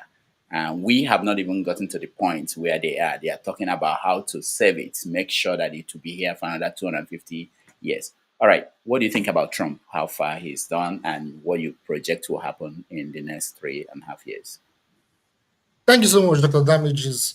Yeah, I think I'm talking about the forthcoming 250-year anniversary that will occur next year. In my opinion, if America continues in this political trajectory, I don't think America can sustain itself with this current system if the political trajectory is going on like this. So I think there will be a change. There will be a significant change at some point. Now, I cannot pinpoint when exactly, but there will be a radical change at some point. But I cannot say, oh, it is going to be next year. I cannot say it's going to be 5 years. But the current trajectory, if it continues, is going to lead to a complete significant decline in the American political space. I'm not even talking about like international now, just even the local space. It's going to be a huge decline and collapse. So I think there will be a radical change, not just by voting in Donald Trump or Obama or all these individuals, but a complete political radical landscape change. And I think that is what the conversations that we in the US need to be having. What change would need to happen, particularly with what is going on right now in the country, the level of homelessness, the poverty rates, the gun violence, so many issues going on, the drug addiction issues, the social issues that are dealing with in America, the depolarization. I can go on and talk about the issues we're having here. So I think if it continues this way, with everything going on right now, I don't think it's going to sustain itself. Now, talking about Donald Trump, well, I'm not surprised. For everyone listening and those my fellow panelists, everything I've been saying is coming into play. Like everything I've said, if you guys have listened to me from previous shows, the little time I've spent, everything I've said is going on and is going to happen under Donald Trump. So I'm not surprised, particularly when it comes to foreign policy. I said it back then that when Donald Trump is elected, he is going to fail to stop the major wars going on. In fact, he will escalate. And we can see it clearly. We can see it clearly. It's going on. I mean, I'm not a prophet, but we can see what's going on because he is manifesting America's foreign policy. Now, I'll talk about the war in Ukraine. Right now, Russia is winning that war. They are advancing in Ukraine. And his negotiations with Putin and with Russian diplomats, his presidency has failed in reaching any negotiated settlements in Ukraine. They failed. They've clearly failed. The complete failure against Iran, too, is another example. But if you look at what's going on in Ukraine, Donald Trump said he's giving Putin, I think that was yesterday or 2 days ago, if I'm not mistaken, he has given Putin 50-day ultimatum and made a case that if that war does not stop, he's now aggressively instructing Putin to stop the war because he has lost all his negotiating strategies to ensure that war is a stalemate. Now, he has given Putin 50-day ultimatum, and he has warned that if Putin does not stop that war, what will happen is that he's going to impose economic warfare on Russia, which is already happening, but he said he's going to escalate it. What would that happen? Now, what would that lead to? That will lead to further cooperation between Russia and China, which is what Donald Trump was against in the first place. So there'll be closer cooperation. What will happen? China will also fight back. And when China fights back, the economy in the US, because it's going to affect everybody, it's going to shatter, it may significantly shatter the economy in the US if care is not taken. And what does that happen? That can lead to complete chaos here in America, if not a potential anarchy, which we don't hope for. Because his policies, his strategies are failing, and unfortunately, the midterm election is coming within the next 2 to 3 years, which is a long time. It's a long time. And God knows the kind of damage this presidency would create within that 2 to 3 years. Look at what has happened within the first 6 months. The war in Iran. Look at what happened with the war in Iran. The genocide in Gaza is still going on. God knows what will happen between now and 2026. 2027, when there will be midterm elections. God knows what's going to happen. Because if this guy continues this way, things may get out of hand, and we don't hope for it. But yeah, I'll stop there. All right, thank you, Jide. I just wanted to point out in the news today also was Trump saying that he will bomb Iran again if they want to restart their nuclear facility. And the UN nuclear agency went to Iran and said, okay, let's see what happened. How is the facility? They said, it's not your business. Get out of here. So it's a different ball game out there. It's also important to understand that. It's also important to understand that they are in the process of trying to make the American people buy into the war. So that's what you are saying. If you say Russians are winning, all those things, that's exactly what they want. That's what they want to hear. Because at the end of the day, once 51% of America agree with it, then that's it. It goes on. All right. Let's go to So the Ike. narrative is to understand. Sorry, we have to run so that we can get everybody. Ike, go ahead. Good afternoon, good evening, good morning. Happy Sunday to everybody. Yep.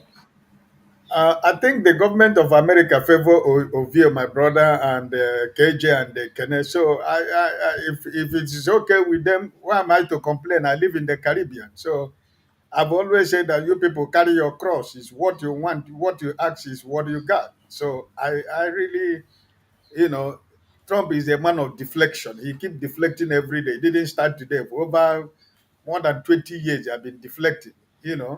He's a liar. He never agree what if he says something now in the next minute he'll tell you he never said that, and he will prove it, and the Americans will buy it. So he's bullying everybody, and those that allow him to bully them, he will continue to bully them. For me, I really do not have business in America, only to visit America. Do not have whatever, as long as my brothers are okay in America, my brothers and sisters are comfortable. Who cares what he does? I don't care what he does. If I'm so more concerned about what happened to my country, Nigeria, not what happened to America. They're all the same thing, right? It is a government of deflection. That's what the illegitimate government we have in Nigeria. When they catch them red-handed, they will deflect and bring one news, and we abandon the news we wanted to discuss and begin to talk about something else to deflect. The same thing in every part of the world. That's what government do. They deflect. When the people want to catch them red-handed, they will bring another the next 13, 24 hours, another news will come. We'll abandon the one we are talking about. So the Epstein file and the rest of them, it didn't start today. No, I've been there for a very long time, and all of them know what is inside the file, and all of them is afraid to say what is inside because all of them are involved. All of them inside the file. So who is going to bear the card? Who will bring the file? All of them are involved. Their names are there. So who is the person that they will always, like somebody said, I was listening yesterday when I was walking. American foreign policy, whether Democrat or Republican, is the same thing. There must be something that the Republican will use to campaign the next election to win election. And the same thing, the Democrat, there will be something they have to use to convince Americans to win election. So it's a game. It's just we that are following. I'm surprised that KJ is having a cold feet. He said he doesn't want to believe politicians anymore. Only what they tell us in the public is not what they do in the secret. I'm happy you are beginning to understand that, because I believe when you and the Kenneth was carrying Trump on your head, I wasn't thinking that. I did say it here that America, they got what they want, and Now they are trying to bring the issue of arresting Obama. All this thing is deflection. They just deflect. And at the end of the day, another story will come. Now you are talking about say you want to bomb Iran. This is confusion everywhere. They got politics in the world. It's just the same thing, right? So for me personally, Dr. Damages, you live in New York. You people don't like Trump. So I'm with the people of New York. So whatever this guy does, I'm not interested. The only thing is that the inflection, or the, what do you call it? Is it tariff, right? The tariff, I think, is affecting a lot of folks who are in the Caribbean who don't have a lot of who don't have a lot. Most of the things we use, 75 to 80% is importation. So everything you have to buy, no matter whatever is the cost, you have to buy whatever. A box of egg, it is what it is. So outside that, my brother, carry your cross. KJ and the Kena and the Ovio, my brother. Trump the government is okay in your body. So I wish all of you the best. All right, thank you, Ike. We don't want Chino. I can't see the rest of the word, but I know who you are. Welcome to the show. So let me. I want you to come in through this way. Yeah. In Gaza, Hmm. someone mentioned the genocide that is going on. They actually attacked a Catholic church Right. last week and killed a lot of people. It doesn't make news anymore, the Hmm. killings going on there. But for the first time, Israel not apologized. They expressed their regret that they attacked they attacked the church. Do you think there is a point where um, where even traditional supporters of Trump, who are the Christian right, will begin to be concerned about this particular policy towards Israel? And how does other aspects of what Trump is doing, like the tariffs that we're talking about, because we're seeing inflation in America coming up, how will that impact the next direction he will take? Okay. Well,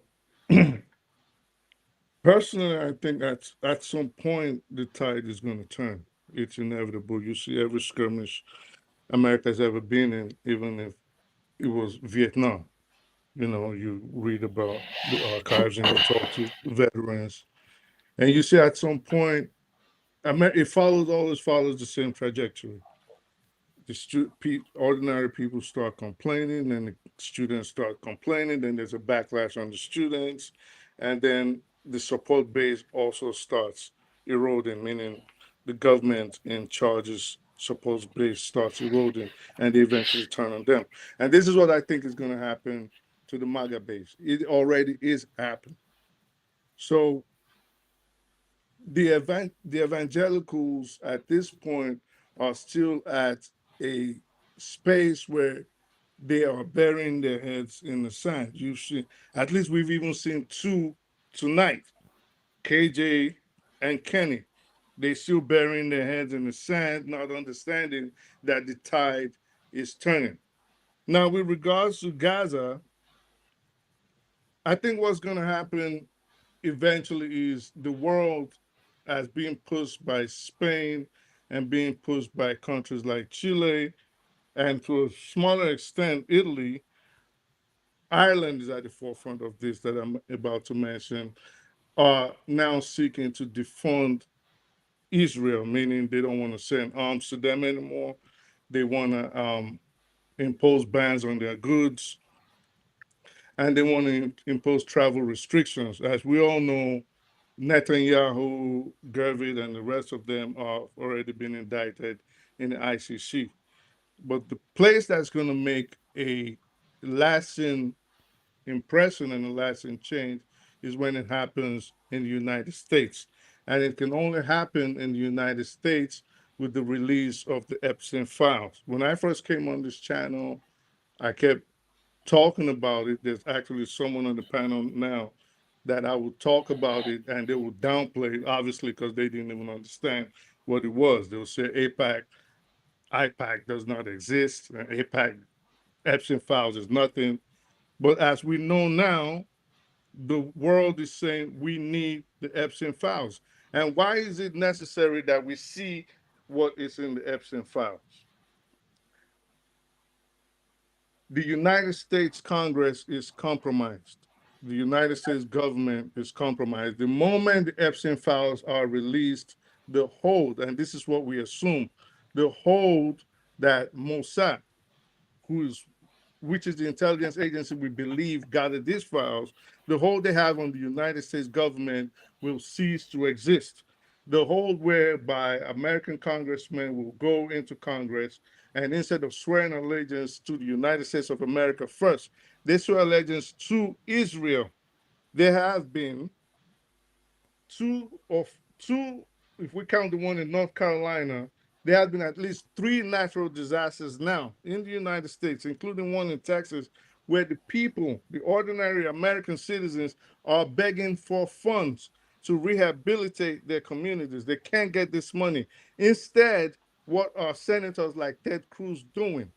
They are going into Congress asking for an extra $250 billion to be taken, to be given to the citizens of Israel to help them with the wildfires that they had. This is the same Israel that we give over $3 billion, not counting the other money that goes to them. This is the same Israel that we give over $3 billion every year. Israel has the universal health care that the United States citizens don't have. It has the 3-tier education sponsors free for all Israeli citizens. They have no homelessness. You go on Skid Row right now, there are Americans that have been living there for over a decade. But we give Israel all these monies. Now, if we have the Epstein files released, I think it will loosen the hold, and then APAC, for example, and I used to come on here and I would talk about APAC all the time, and I used to get shut down. For those that do not understand what APAC is a foreign lobbying group that lobbies on behalf of the Israeli government in the U.S. Congress. Under United States law, APAC should be registered under FARA. FARA is the Foreign Agents Registration Act.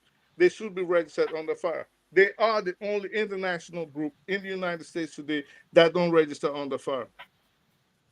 They give money to both sides. I mean, Rudolph, you would know this without me going into too much detail. They give both money to both sides of the U.S. government, meaning the Democrats and the Republicans. So they essentially play us and they have us in a chokehold. Epstein, this is what we are alluding, or I guess this is what experts are alluding to, used to work on behalf of the Mossad. When they had an island somewhere, I think in the Caribbean, where they had politicians and very important figures all over the world. They have them in compromising situations with children. This is not like adults. I don't think we have a problem if they were like paid prostitutes or paid escorts as adults. We want to know who are these pedophiles in our society, because doesn't it astound you, Rudolph, that in the United States today, if you shot someone, you would not get a bill.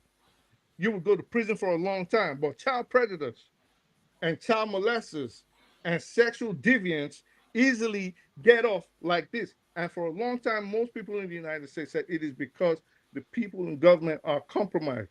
So Donald Trump and his ilk right now are trying to hide that. Being led by Thomas Macy, people like Candace Owen, Nick Fuentes, I think there's a pushback now. We want to know. What are in those files, who are the pedophiles, release the hold that Israel through Mossad and APAC have on the United States, and I think at that point America will really become great again. But at this point, it's All right, thank you so much. Like I said at the beginning, you may think that we're discussing America, but we're actually discussing what happens when a system fails to work the way it's supposed to work. So when a politician comes out to say, I'm going to do this, and then turn around because of what's in that document says, I'm not going to do it. And we see that in Nigeria, we have a list of people who were list sent from, I think it's from United Arab Emirates, that these were sponsors of Boko Haram And today we don't even know where the list is, who they are, what happened, and we don't. So this is how it works. This is how it starts. If a country like this country cannot, if there are reasons to keep something secret, they do say that. But if you say you're going to release it and then all of a sudden you say it doesn't even exist, it's not even that you are not going to do it. But yeah, I think we are missing some information here. Trump Kenny, 1 has second. ordered. Kenny, 1 second, please. Can I hold on? That the files should be released. So Can I hold why on? is Trump being faulted again? I'm coming to you. Kenny, hold on. You have your time. Hold on. Kenny, what? Oh yes, thank you, KJ. Whatever. So, Kenny, what? He didn't say the files should be released. What Trump said was what Rudolph said at the start of this session was that he said the grand jury minutes should be released. As you should know, well, I would hope you know, a DA. There's a famous saying in the law saying a DA can indict a ham sandwich. And the reason why we say that is because if you seek an indictment on a criminal charge, all you have to do is go before a grand jury. And in the grand jury session, there's no defense. It's just whatever the DA says, he puts it there. Sometimes the grand jury might come with a no bill and say, no, we're not going to indict. But 9 times out of 10, they will indict. So that's why. So what Trump is asking is whatever the DA went before a grand jury session to present to them. We don't want to see that because we know it's going to be favorable to the government. What we want to see is that list.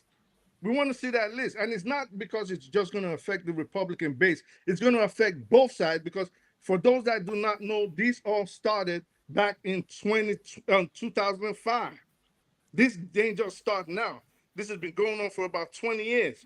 And each successive government has been trying to hide it because they are all impacted in it. It will reveal the pedophilia, and it will reveal that these guys are agents of a foreign government through APAC. And these are the things we want to see.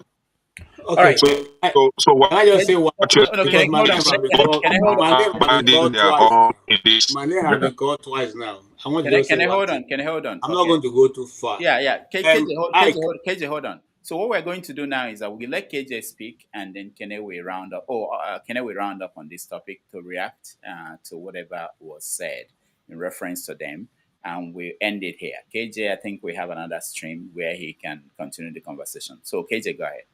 Yeah, I just want to say to my brother, I do not want Chino. I don't have any reason to hide my head under the sun. And I say the same thing also to Mr. Ike. I have no reason whatsoever. And I will continuously to analyze issues of politics the way I deem it fit and without bias as much as possible. So I have nothing to hide. I have nothing to be afraid of. And I said it again and again. Both politicians are the same, whether they are in Nigeria and in private. I've told Rudolph, and I'm going to say it here.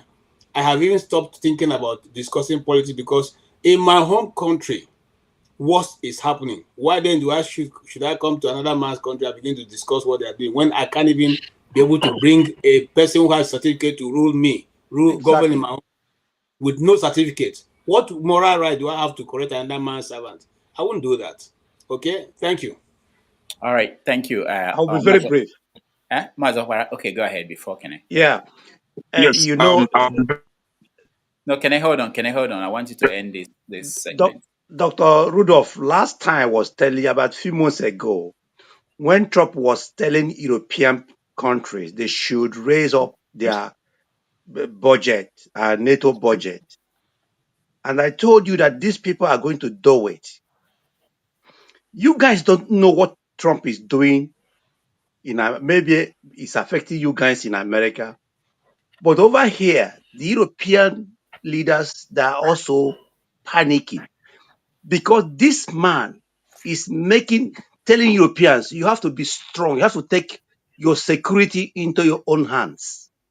And that's what they're doing today. Germany, where I live, before, Biden or Obama, all of them were, kind of, playing, jokes with them over this NATO funding of NATO.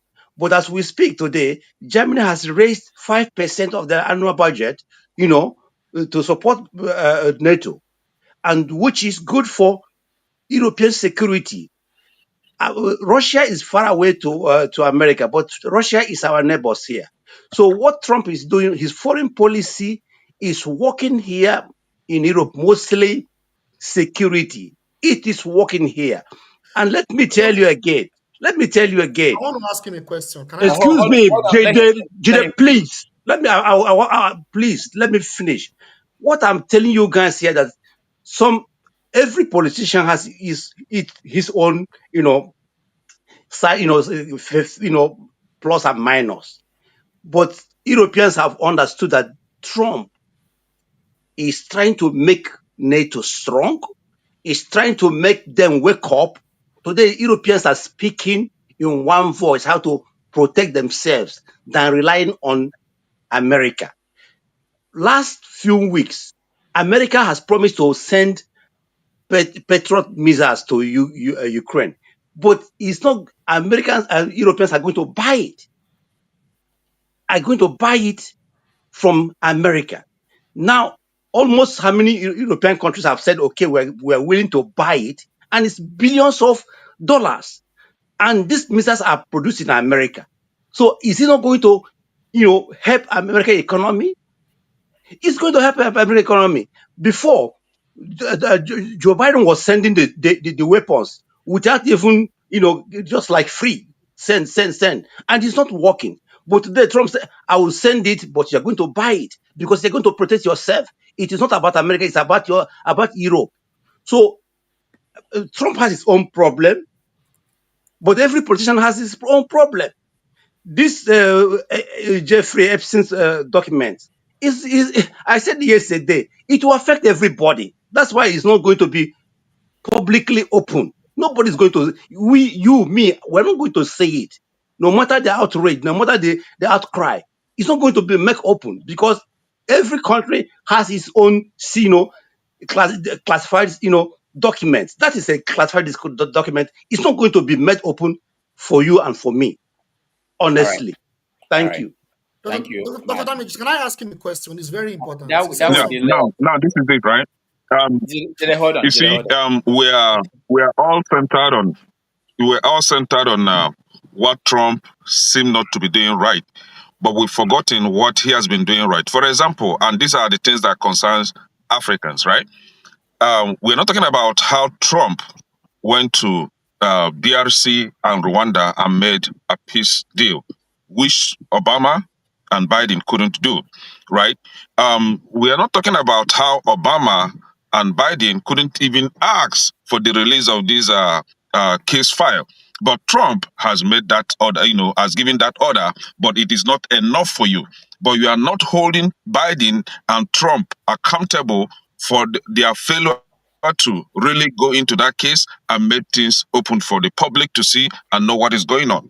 Now, you're talking about Trump neglecting the natural disaster in the U.S.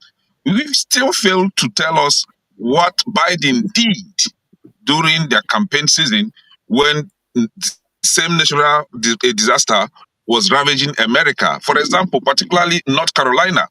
This guy couldn't even call to even visit North Carolina to sympathize with them. Shishi, give them. But we're not talking about that. We're talking about how he's funding Israel. Why wouldn't he fund Israel? We are all sleeping. Iran was changed completely to an Islamic country. Iran that used to be 70% Christians. Today, Iran is Islamic country. Not only Iran. Are we talking about Lebanon? There are other countries there that were completely changed to Islamic countries.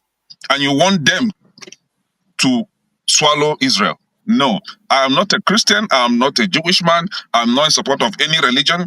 But calling a spade, these people want to eradicate and crush Israel completely.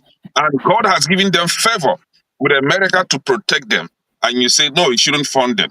Have you asked yourself, how much did Biden give to Israel? How much? Compare that to what Trump has given them. You're not calling out Biden, but you're calling Trump because whatever Trump does is evil. But whatever Biden Democrats do is Excellent. Now, this is how we choose and pick. I didn't blame Nigeria Israel. is I didn't supposed to blame position Trump. I itself blamed in the a U.S. position government. that America has positioned itself today. The same position that America found themselves in the Western world. That is the same thing that Nigeria is supposed to. The same place Nigeria is supposed to be in Africa. But even the common BRICS, Nigeria is not even included. A failed country. You should be focusing on asking Nigeria what is its responsibility in the nations, in the African nations. Not talking about Western world that are busy remodeling and fixing their content. Thank you, Kene. Thank you. Like I said before, Trump is Rudolph, doing just 2 excellent job, seconds, and it is please. for us to give him that support so that he will continue to do the work that God has sent him to do. And in our place, they say, Trump is doing a great work, and God will continue to protect him so that he will be able to fix the madness in this country. All right, thank So, you. Rudolph, just 2 seconds. Just 2 seconds. Your reason is what that I just because said, what CM, hold on. We don't want Chino. Hold on. I don't want Chinook. That's hold on. Let me hear from Jide. Jide, 1 minute. You wanted to ask a question. 1 minute. Yeah, the question I want to ask is very important. Okay. Brother Mazia Okpara said something that, and he was very right. Now, so he said that the security defense minister, Pete Hegseth, actually instructed NATO members, Western European countries, to donate 5% of their budget in their security architecture. You're right. So I want to ask, which security against which country? I want to know. That's all. Okay, thank you. Mazi, want to respond to that? You have an answer, or should we move on? All right, Mazi cannot hear me. We don't want Chino. Yeah, that's too like that. Okay, so I wish Kenny was here. Kenny, you be my guy. That wasn't what I said. You my man. All I said, I blamed the U.S. government. I didn't blame Trump. I didn't just single out Trump. And I said this has been going on for over 20 years. So I'm not picking on Trump. Trump is a reflection of the infiltration that has happened in the United States. But so have Obama. Obama is probably implicated in all of this. Bill Clinton, probably. Bush, members of Bush's Congress. So it's been coming down. Biden's government, obviously. Trump's government, obviously. So I'm not saying just Trump. I didn't blame Trump. If you listen to what I said the U.S. government, and that was what I kept emphasizing on, the U.S. government, not just a single individual. All right. On that note, I think we have done 3 hours. I want to thank everybody who joined us. CM, thank you so much for being here. Jide, thank you so much. Ike, thank you. We don't want Chinook to Niger. Thank you so much. Kene, thank you.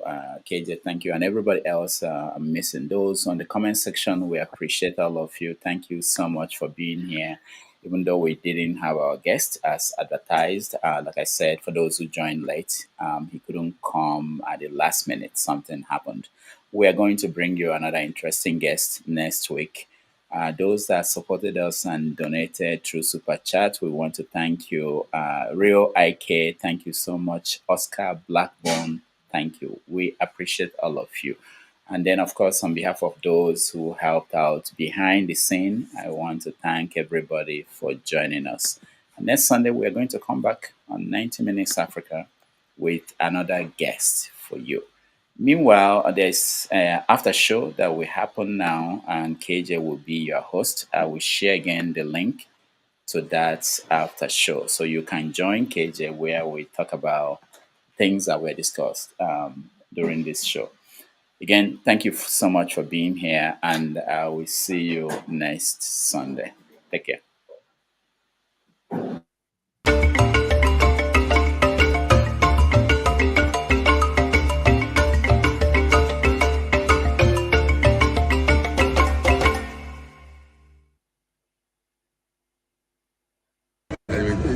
About 4 bills.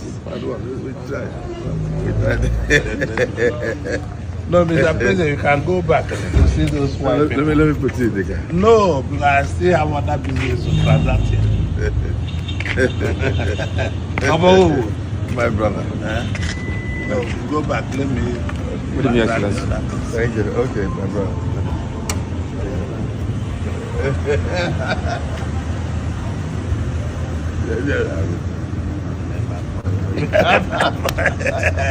Let me see your spot. Okay, no. No, you wouldn't. Yeah, I'll see you over again. See you later. Okay.